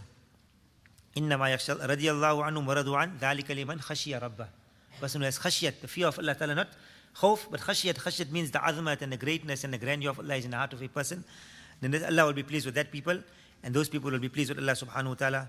How will a person get this quality? A person has to get marifat. The more we understand who Allah subhanahu wa ta'ala is, then a person will get fear of Allah. But the amazing thing our ulama mentioned, how much of fear must a person have? To have too much of fear is harmful. So the dua of Nabi sallallahu alaihi wasallam teaches us, Allahumma qsim lana min khashyatik ma tahulu bihi baynana wa bayna ma'asiyatik. Oh Allah, give us so much of fear which will stop us from committing gunas and sins. That's how much of fear a person needs. Not so much of fear that a person now becomes bekar, useless, he's crying all the time, he loses hope in the mercy of Allah subhanahu wa ta'ala. So much of fear. How must a person get this fear? Read about Jahannam, read about Allah's adhab and punishment. But when the ulama say you must try to have the middle. When you got too much of hope in the mercy of Allah ta'ala and you're falling into sin, then read about the fear of Allah, so it brings a balance again. When you get too much of fear in your heart, then read about the mercy of Allah, speak about the mercy of Allah, so a person gets a balance. And actually say when you are young, it's better to have a bit of more fear of Allah subhanahu wa ta'ala. And as you get older, to have more of the hope of Allah subhanahu wa ta'ala. So anyhow, this is the second quality, to have the fear of Allah subhanahu wa ta'ala. The third quality is of zuhud, abstinence. This is to turn away from the dunya, to be disinclined. Ulama say, zuhud doesn't mean to give up the whole dunya, but not to have one's heart in the dunya. And as I mentioned, one simple ilaj and cure for this is, a person spends in the path of Allah subhanahu wa ta'ala. If we read Fazail al-Sadaqat, the second part of Fazail al-Sadaqat, ulama say, is their experience, that 3-4 times a person reads it with sincerity, inshallah Allah will remove the love of dunya from a person's heart. He will get the quality of zuhud in himself. They say the khulasa and the crux of Ihya al-Ulum, which Imam Ghazali rahmatullahi wrote, Hazrat Shaykh rahmatullahi is put in Fazail al-Sadaqat. And because the sickness of today's time is love of dunya, the fitna of Dajjal is what? What's the biggest fitna of Dajjal? Love of dunya. Love of dunya is the biggest fitna of Dajjal. So Allah Ta'ala inspired Hazrat Shaykh rahmatullahi to write this kitab. Yeah? This was the cure actually of the love of dunya. So may Allah give us tawfiq and ability. We read that kitab or any other kitab on akhirat, about Jannat, Jahannam, about of spending in the path of Allah, what akhirat is, the reality of akhirat, zuhud will come into a person. He's written here quite a bit of detail, and we just read these things so we understand where we are. The highest level of zuhud is of Isa alayhi salam. He possessed nothing but a comb and a drinking utensil. Once he saw a person combing his hair with his fingers. He threw the comb away. At another time, he saw a person drinking water, cupping his hands. He threw away his drinking cup. He said, I don't need anything of dunya. Our houses, how they are filled up. So at least a person must look at the people below. So that within his heart he comes that I'm still very, very far away. I haven't got these qualities in my life. So this is the second quality of zuhud. Third quality is of zuhud. Fourth quality, sabr. Right, in madrasa we learn about sabr, isn't it? Sabr anil ma'asiyat, sabr ala ta'at, and sabr anil masa'ib. The different levels of sabr. So Imam Ghazali rahmatullahi mentions these qualities of sabr and how will a person bring it into his life. And the three different levels of sabr. The fourth principle he mentions of shukr. To bring shukr into our life. Our Ustad, Abdul Hamid Sahib, is of the opinion. He said that, in my opinion, if a person brings two qualities in his life, all the other qualities will automatically come into his life. Brings two qualities, his experience is that all the other qualities will automatically come into a person's life. Shukr and tawadu. Humility and shukr. When a person will have these two qualities, then inshallah all the other qualities will come into a person's life. So really shukr, he says that it has got a very high level. He said it surpasses the qualities of zuhud, of sabr, and all the other qualities. Because they are not objects in themselves. They are just attained. Example, why must we have the fear of Allah so we mustn't commit sins? Why must we have zuhud? So we turn away from all the things which will turn our attention away from Allah subhanahu wa ta'ala. So we have zuhud. But he says shukr is an object in itself. It is for this reason, even in Jannat, the quality of shukr will remain there. وآخر دعوانا أن الحمد لله رب العالمين الحمد لله الذي هدانا لهذا وما كنا لنهتدي لولا أن هدانا الله الحمد لله الذي نتبوأ صدقنا وعده. In Jannat also a person will be making shukr and thanking Allah subhanahu wa ta'ala. So this quality won't end in Jannah also. Starting of the world, the starting of the Quran was Alhamdulillahi Rabbil Alameen. First word which Adam alayhi salam when he was created, he said Alhamdulillahi Rabbil Alameen. And the last word in Jannah will be Wa akhiru da'wahum anil hamdulillahi Rabbil Alameen. When the beginning is shukr, the ending is shukr. In between, why shouldn't a person make shukr to Allah subhanahu wa ta'ala? And one thing is that we are very weak in is shukr. Even the verbal, just the actual reality of shukr is very far. Our limbs have to be in obedience of Allah ta'ala. But even the basic quality of making shukr. Imam Abu Hanifa rahmatullahi, somebody asked him, how did Allah give you so much of knowledge and so much of acceptance? He said, I had two qualities I had. I used to work very hard. Made a lot of effort in my studies. And the second quality which I had was, whenever I learned anything of deen, I made shukr and thanked Allah subhanahu wa ta'ala. So Allah increased me. La in shakartum la azidannakum, you will make shukr, Allah will definitely increase you. Whatever you want in life, more. Allah has given you money, alhamdulillah, alhamdulillah, make shukr, thank Allah subhanahu wa ta'ala. It's something natural. If you come to me, you give me a gift, and I take the gift, and in front of you I throw it away. Will you ever come and give me another gift after that? But if I hold it, Jazakullahu Khairun, I put it by my heart, I really appreciate it. Now automatically your heart will melt. Next time I'll make sure I'll bring another gift for you. Because you got the quality of shukr, you show gratitude. So when we will show gratitude to Allah subhanahu wa ta'ala, won't Allah increase us? Won't Allah give a person much more? So this is one quality which we are very lacking in, and to really we need. وَقَلِيلٌ مِنْ عِبَادِيَ الشَّكُورِ. Allah complains about us, that very few of my servants make shukr. And those who make shukr, قَلِيلًا مَا تَشْكُرُونَ. Very little bit of shukr you make also. So this is one weakness in a person. So we have to bring shukr into our lives. Then he writes here, you have to get knowledge of it first, and then a condition has to overcome a person, and then finally you have to make amal. Imam Ghazali has mentioned this in great detail. So this is the fifth quality a person has to bring into his life. Number 6, ikhlas and sincerity. As I mentioned about the opposite of riya is ikhlas. So we should try to bring ikhlas into our lives. One thing is a person must make intention, and then make dua to Allah that, oh Allah, give me ikhlas and sincerity in my action. And then ulama say that don't worry. If any wasawis of thoughts come into a person, maybe I'm doing it for name and fame, maybe I'm doing it for show, don't worry about that. You continue. Ikhlas will come very late in a person's life, but if you don't go on the path also, you'll never get ikhlas and sincerity within yourself. But always have this fear. If a person has got fear in himself, maybe I haven't got ikhlas, then inshallah that's a sign of ikhlas. And if a person feels, I got ikhlas, then that's a sign a person hasn't got ikhlas in himself. How will you know you got tawadu? If you feel you got tawadu, I'm a very humble person, it shows you haven't got tawadu. And the day you feel, I've got a lot of pride in myself, so that's a good sign.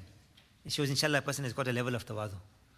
Haji Farooq Sahib Rahmatullah alayhi, remember once he gave in a majlis, he said that how will a person know he's got tawadu? And he said, you'll never know. It's like a person, he's sleeping. So if he knows he's sleeping, is he sleeping? He's awake. If a person knows he's sleeping, he's awake.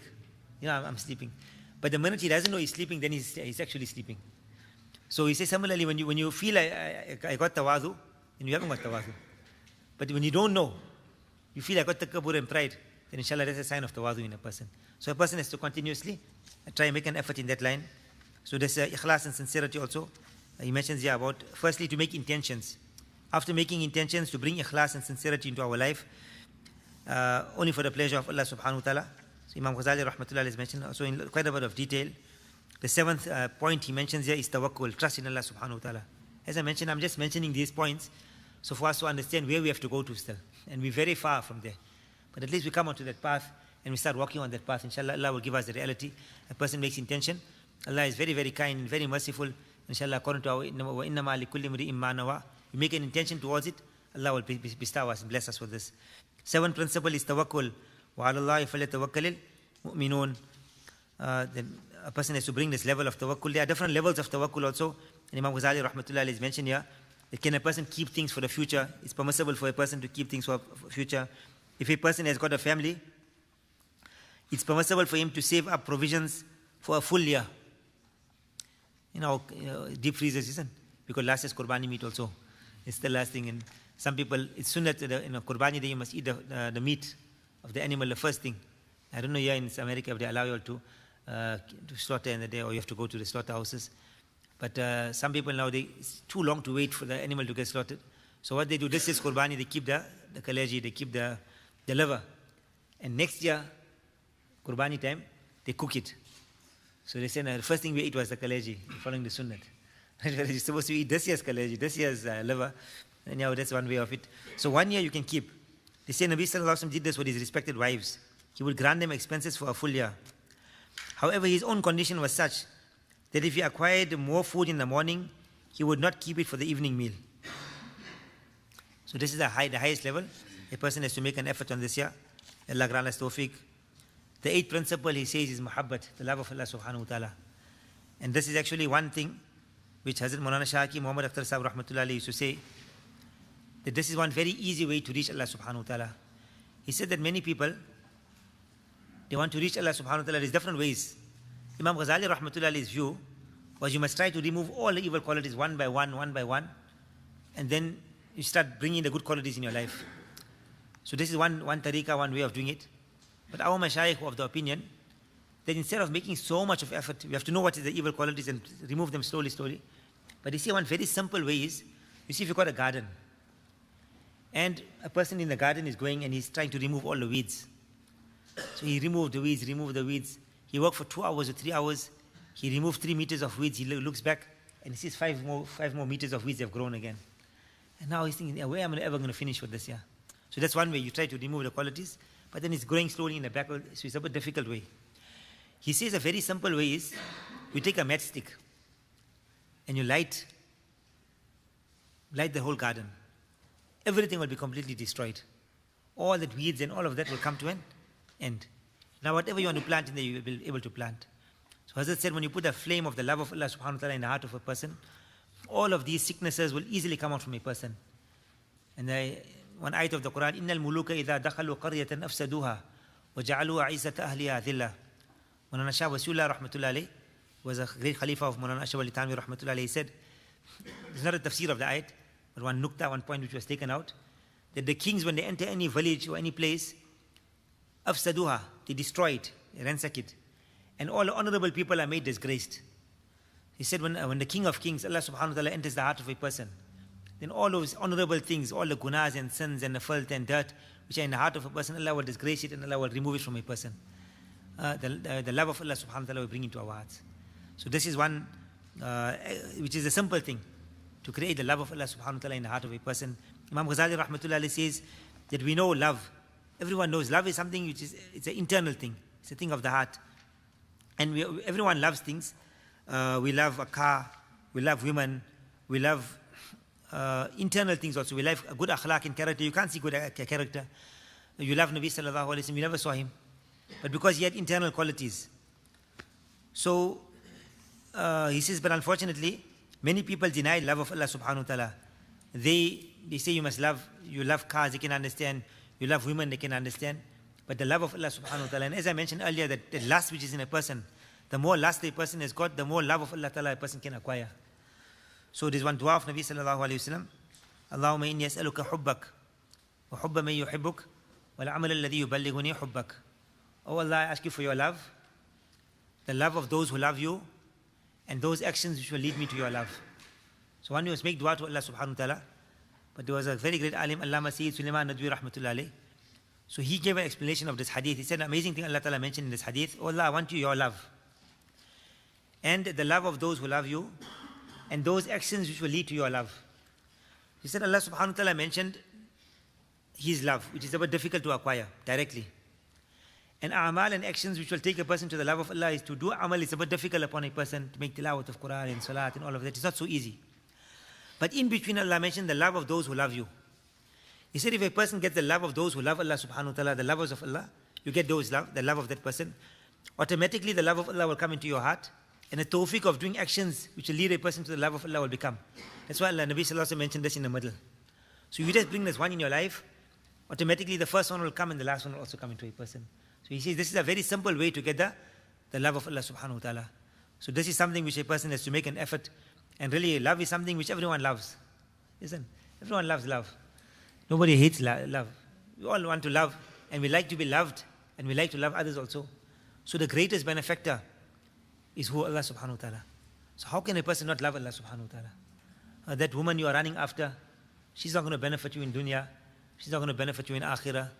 A woman of this dunya you're running after, the money you're running after, no benefit. One person, he fell in love with a girl called Shabnam, and he wanted to get married to her. So he sent a proposal for her. She said, no, I'm getting married to somebody else. And she got married to somebody else. This man, 1-2 years, he was going crazy. Eventually, he landed up in a Mer hospital. So one person went to the Mer hospital, and now he's walking past the cells. He sees this man screaming out, Shabnam, Shabnam, Shabnam. So he asked the person what happened. He fell in love with Shabnam, and she never wanted to get married to him. So eventually he went mad. He landed up in a Mer hospital. It's a very sad case. So they continued. They came to the next cell. One person inside there is roaring like a lion. Ah, ah, ah. So what happened to him? He got married to Shabnam. So the man who never got Shabnam also went mad. The one who got Shabnam also went mad. So that's the people of dunya, and the ones we're running after. So really a person who runs after the, and Hazrat Hakim Sahib Rahmatullah mentioned a beautiful poem. He said, "वो सनम आशिक रोता रहता है और सनम सोता रहता है." He said the lover is calling out to his ma'ashuka, his beloved. Whole night is calling out to her. Fatima, Zainab, Maryam, whatever her name is. The whole night is sitting and thinking about her. And she's haram. And she's somewhere else. She's sota rehte hai. She's fast asleep. She doesn't even know you're calling out to her. Actually, she's dreaming about Ahmad and Muhammad. Somebody else she's dreaming about. This dunya. People are very disloyal. But if a person calls out to Allah subhanahu wa ta'ala, Ya Allah, one time at night, Allah says, my banda, I'm there for you. Allah is there for a person all the time. When you die, you go in the grave, the love of that woman is not going to be with you. And Hazrat says that whatever is in the heart of a person at the time of death will come out. If you brought Allah in our heart, Allah will come out at the time of death. But if you got that lady in our heart, we got that beauty in our heart, that haram woman, we're making sajda, we're thinking about her also. Many people, they left this world with the love of this woman in their heart. In the time of death, they actually uttered that. I'll just give you one incident also. It should be, inshallah, a lesson for all of us to show love in the heart. There was one person in South Africa. He was a lover of soccer. I don't know, in America they play soccer. Not much. What's the main sports? Basketball. Basketball, baseball, golf, I don't know, one of those things. So anyhow, these sporting things, one is a person does a little bit of sport for energy, to get some exercise. And the ideal actually is not to play the sports of the kuffar and disbelievers, because when you play their sports, you eventually you look up to them. The person who's an expert in any field, you look up to him. So if you're playing soccer, then you always look up to the people who are the experts in soccer. And you think these are great people. We actually must try, Allah give us tawfiq, to get our own sports. And you get some of our own sports, and we try to promote those things. Archery, swimming, those are Islamic sports, and they're very, very healthy and very good for a person. We try to bring those sports into our life. But anyhow, this person was a lover of soccer. There's two friends they were. So the one person, after a while, he stopped watching soccer. So he met Mufti Sahib. So Mufti Sahib asked him, I see like no more you're wearing the soccer kit and all of the day. What happened? He said, no, me and my friend, we were lovers of soccer, all the time engaged in soccer. He said, one day my friend came home and he told his wife, I'm not feeling well. Please call the ambulance for me. So she said, when you're sick, you don't call the ambulance, you call a doctor. We'll call the doctor, let's go to the doctor. He said, no, I'm feeling very bad, very sick. I need to go to the hospital. Call the ambulance. So they said, okay, they phoned the ambulance and they're waiting for the ambulance to come. And after some time, the ambulance came. Now, while the ambulance is coming, he's telling them, if I pass away, you must sort out this matter, you must sort out this matter, my money is here, I owe so many people so much of money. So why are you speaking like this here? You're a healthy person, nothing wrong with you, and you're speaking all of these things. He said, just listen to me. So anyhow, they continued. Then after a while, the ambulance came, he's like bidding farewell to them. And now he went away. They said they were lovers of soccer in their rooms, all the posters of soccer and all of these things they had. So when he went to hospital, they put him on a test. And they discovered that he had cancer. And such severe cancer, he didn't know, it was internal. It actually had spread to his brain. And he went into a coma. And he was unconscious. And they phoned the family, said, you better come, we think 48 hours maximum, he won't live longer than that. They said after 24 hours, he sat up from his bed. And there was one soccer player at the time, Alan somebody. So he said, Alan, I love you. I adore you. I worship you. And then he fell down and he passed away in this condition. Whatever is in the heart of a person at the time of death will come out. His friend said, I saw this here happening to my friend. I made tawbah from soccer. I said, I'll never watch this soccer again. It's a complete waste of time. No benefit at all. All of this soccer and whatever people are watching, really it's no benefit at all for us. We jumping, hey, my team won. How is your team? They're not paying no money for it. And you fighting with your Muslim brother. I support one soccer team, Liverpool and Manchester, and we won today, and we lost today. And then we're fighting with our Muslim brother, my team won, your team lost. And we're having our own arguments. We're sitting after namaz, and we're picking the whole team in a peanut gallery. No one is going to listen to the peanut gallery, what people are discussing there. But this soccer is like it's a madness in the whole world. And how many talib al-ilm also, students of Deen also, they get involved in these things. So really it's a waste of time, it's of no benefit at all. And when it comes in the heart of a person, actually it destroys a person, it destroys the heart of a person. We need to put Allah in our heart. Or a person watches movies, then a film actress is in his heart. And now all the time he's thinking about her. The one person is on a mountain, this thing, and he's looking at this woman, and all the time he said, I want to get married to her, I want to get married to her. So they went and asked him, who's this woman? One tennis player. He said, I want to get married to her. Where is she ever going to get married to you? He said, no, I did half the job already. He said, what do you mean half the job? He said, no, I'm happy now. Just the other 50%, she must be happy. 50%, I'm happy already. Now the 50%, she must be happy.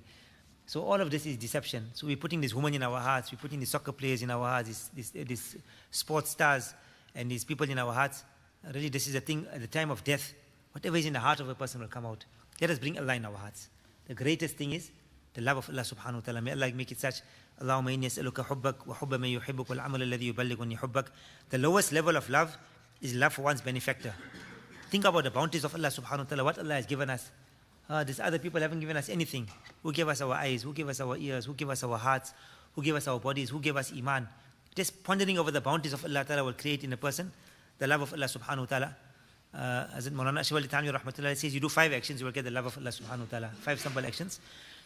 The one action is dua. And I mentioned the sunnah dua now. At least make dua to Allah subhanahu wa ta'ala for the love of Allah ta'ala. Second thing you must do is muraqaba ni'mata ilahiyah. You ponder over the bounties of Allah subhanahu wa ta'ala, because al-insanu abdul ihsan. Human beings are slaves of ihsan. Somebody does good to them, you become a slave of that person. So the more we will ponder over the bounties of Allah subhanahu wa ta'ala, we will automatically become a lover of Allah subhanahu wa ta'ala. Number 3, suhbat, company of the awliya Allah, the friends of Allah. Those who got the love of Allah, you stay in their company, you will also get the love of Allah subhanahu wa ta'ala. Number 4, dhikrullah. Zikr zakir ko mazkur tak pahuncha deta hai. Zikr is such, it will take the zakir, the one who is remembering, to the mazkur, to Allah subhanahu wa ta'ala. As I mentioned, you mention anybody else's name. Whatever person's name you're mentioning, the whole night you're mentioning it, you won't reach that person. But when you say Allah, Allah, Allah, you'll reach Allah subhanahu wa ta'ala. That's the beauty and the power of the name of Allah subhanahu wa ta'ala. And number 5, ittiba'i sunnat. قُلْ إِن كُنْتُمْ تُحِبُّونَ اللَّهَ فَاتَّبِعُونِي يُحْبِبْكُمُ اللَّهُ. Allah will love you. Whatever sunnahs we can do, bring into our lives. May Allah grant us tawfiq. The last 2 qualities, one is radha bil qada. Number 9, radha bil qada, to be happy with the decisions of Allah subhanahu wa ta'ala. This is a higher level than ikhlas also. Whatever happens in our life, we are happy with the decision of Allah subhanahu wa ta'ala. A person feels sad, but he understands that definitely there are great wisdoms behind it. And slowly as a person builds up, whatever is the decision of Allah ta'ala, a person is happy in his heart. It's a very high level also, but a person has to make an effort towards it. And the last point Imam Ghazali rahmatullahi alayhi mentions is the remembrance of death. The remembrance of death. He says one of the greatest, easiest ways to gain divine proximity is to remember death. So here he mentioned all the points of how must a person ponder about death. Every day we can sit in solitude. There's one kitab, is called Maut Ki Yaad. The Shaykh rahmatullahi is called Remembrance of Death. It's one very easy kitab to read. If a person just starts reading the kitab on death, then automatically he will start, inshallah, the fikr of akhirat. Many people say, I'm involved in sin and I cannot come out of sin. So we tell them, just read a kitab on death every day, 5 minutes. You won't see the effects immediately, but within a period of 6 months, 1 year, slowly the effects of it will come into a person's heart. So this is one very simple way of Islah. The ideal is to have a shaykh, a spiritual guide above one. But this will inshallah help a person very greatly. This is the easiest way to reach Allah subhanahu wa ta'ala. But if a person got too much of pride within himself, that why must I humble myself before somebody else? So another very simple way is to remember death. And if you think about death, and continuously a person thinks about death, many spiritual sicknesses will be removed from a person, and a person will get the fikr and concern for akhirat. On the last page, Imam Ghazali rahmatullahi got here, the greatest barrier to the path of Allah is the love of dunya. This creates unmindfulness of Allah Ta'ala and does not allow a person to think of the akhirat and the day of qiyamah. Therefore, daily after Fajr Salat, which is a time when the mind is clear and the stomach is empty, sit for a few moments in solitude, reflecting over your condition. Think over your beginning and eventually your final stages. Take a stock of your nafs.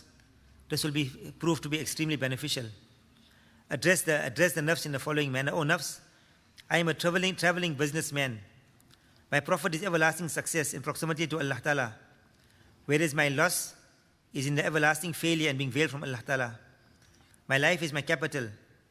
My every breath is a valuable gem and a huge treasury by which I can purchase eternal success. When my life comes to an end, my business will come to an end. I won't be able to do anything. Today is the time for me to work. Allah has given me this opportunity. If I wish, I may make profit in this business of mine. If I am raised from this world, I will then wish to be returned and to be granted just one day in which I could do some noble deed. So today is the day. Don't procrastinate. Procrastination is the thief of time. Procrastination is the thief of time. So he says, keep making muhasabah. This is called muhasabah and pondering over yourself. He says, so what? If you got money, what do you want? Money? If you got money, and even if you got it, how many Jews and Christians who are much wealthier than you? If you desire honor and status and you get it, what's the result? You're going to go in the grave one day. And you get so many people who got so much of status, the president of the country, how much more status he's got compared to us? Why are you running after that? You see, these are small things. The day of akhirat, think of akhirat. So you keep speaking to yourself. Speak to yourself, inshallah, and debate with yourself. One day a time will come when the nafs will become obedient to you. So Hazrat Hakim Sahib rahmatullahi used to tell us, you must shout yourself sometimes. Shout yourself. So I used to think that he's just joking, but then I realized after that, no. And I read what Imam Ghazali said. He said, speak to yourself, shout yourself. Tell yourself, oh fool, are you going to destroy yourself? He says that the nafs is very frightened. He's like a fox, cowardly. When you shout him, immediately he gets a bit frightened. And he'll listen to you, like jinnat. Jinnat are very frightened of human beings. But if you show fear, they'll overpower you. So your nafs also. If you shout it, he'll eventually come under control. So take muhasabah of yourself. He says, remember, as long as you don't struggle against the nafs for a long period, it will not become straight. as long as this doesn't occur, neither will you be able to remember Allah Ta'ala correctly, nor will you attain enjoyment in your supplications. You will not turn towards the path of Allah Ta'ala called suluk, and you will not have the worry to walk on the straight path. Therefore, regard this debating as compulsory upon yourself. And inshallah, in this way, if a person does so, may Allah subhanahu wa ta'ala grant us the tawfiq and ability, inshallah, to bring these qualities into our life. As I mentioned, this is just one kitab we had read, but this is to create a fikr and concern within ourselves. Then I need to make my Islah and reformation. Mawlana Ashraf Ali Thanvi rahmatullahi alayhi used to say, it's so sad, a student of Deen, he spent 6 years, or 7 years, or 8 years in alim course, but he can't take out 8 months to now correct himself, to get closeness to Allah subhanahu wa ta'ala, which is the actual object of all his knowledge. The knowledge itself is not an object. The object is now to bring a connection to Allah subhanahu wa ta'ala. So mashallah, we must study. Ilm zahir, you have to study that first. But once a person has got that, then don't stop there. Realize there's one level higher than this, and that is to get a connection to Allah subhanahu wa ta'ala. Then this knowledge will really benefit a person. And how will it be acquired? Suhbat, company of the Buzrugan Deen, the awliya Allah, the friends of Allah subhanahu wa ta'ala. For males also, for females also. But females, obviously with all the laws of hijab, not to, obviously there won't be any intermingling now. She comes and meets the sheikh, and she gives him a hug, and she, amongst the fake peace, you get all of these things. They do all funny things. The laws of hijab must be kept, maybe by means of letter writing or whatever, emails, the person, whichever they got.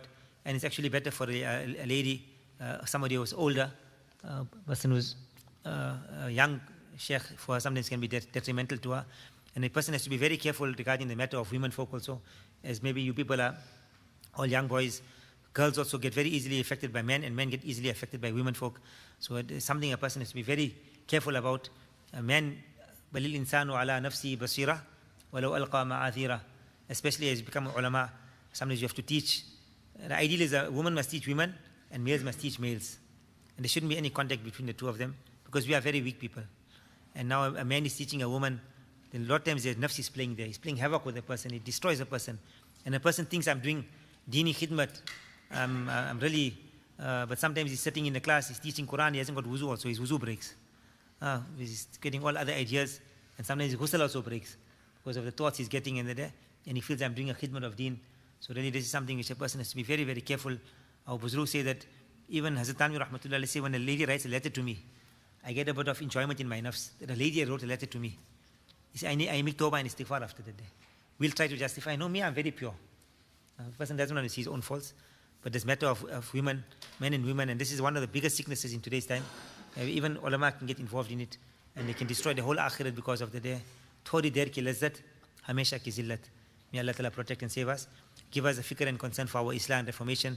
So as the time we said that 6 years you spend, can't you spend 6 months or so in your life in a sohbat and company of one buzrug and wali of Allah subhanahu wa ta'ala to acquire Allah subhanahu wa ta'ala? And he said that the students of Deen, normally they reach their objective very quickly because of the great mujahada they make during their student days.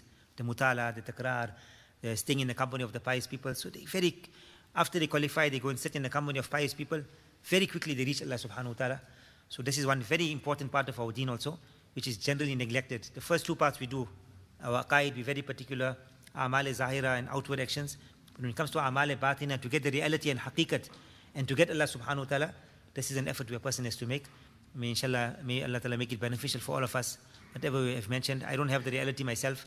I'm speaking about it, so Allah must give me the reality, and for all of us to understand that we need to go on this path. There's another path also, a very huge path also, and an effort a person, it's a long life effort a person has to make, and the more we will go in the path, the more Allah will open up to a person, and a person will get closest to Allah subhanahu wa ta'ala, which is the actual object of a person's life. May Allah ta'ala grant myself and all of us tawfiq. Wa akhiru da'wana alhamdulillahi rabbil alameen. Alhamdulillahi rabbil alameen. Wassalatu wassalamu ala sayyidina wa nabiyyina wa shafi'ana wa maulana Muhammadi wa ashabihi wa barik wa sallim. ربنا ظلمنا أنفسنا وإن لم تغفر لنا وترحمنا لنكونن من الخاسرين. اللهم إنا نسألك حبك وحب من يحبك والعمل الذي يبلغنا حبك.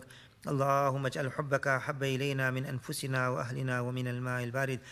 اللهم طهر قلوبنا من النفاق وأعمالنا من الرياء وألسنتنا من الكذب وأعيننا من الخيانة فإنك تعلم خائنة الأعين وما تخفي الصدور.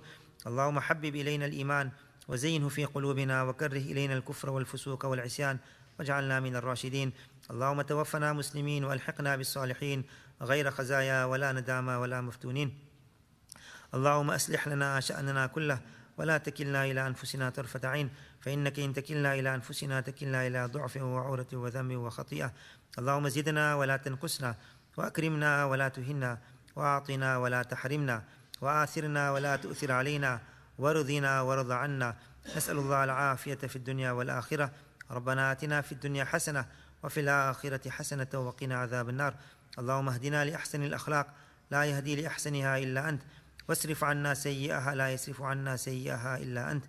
اللهم إنا نسألك من خير ما سألك منه نبيك وحبيبك محمد صلى الله عليه وسلم، ونعوذ بك من شر ما استعاذ منه نبيك وحبيبك محمد صلى الله عليه وسلم، وأنت المستعان وعليك البلاغ ولا حول ولا قوة إلا بالله. اللهم صل على سيدنا ونبينا ومولانا محمد وأصحابه وبارك وسلم. ما شاء الله لا قوة إلا بالله. الحمد لله الذي بنعمته تتم الصالحات. سبحان الله وبحمده، سبحانك اللهم وبحمدك، نشهد أن لا إله إلا أنت، نستغفرك ونتوب إليك. سبحان ربك رب العزة عما يصفون، وسلام على المرسلين، والحمد لله رب العالمين. آمين برحمتك يا رب. Jazakumullahu Khairun for all of you listening so attentively and so much of shauq and desire, mashallah. May Allah Ta'ala make it a means of all of our hidayat, inshallah.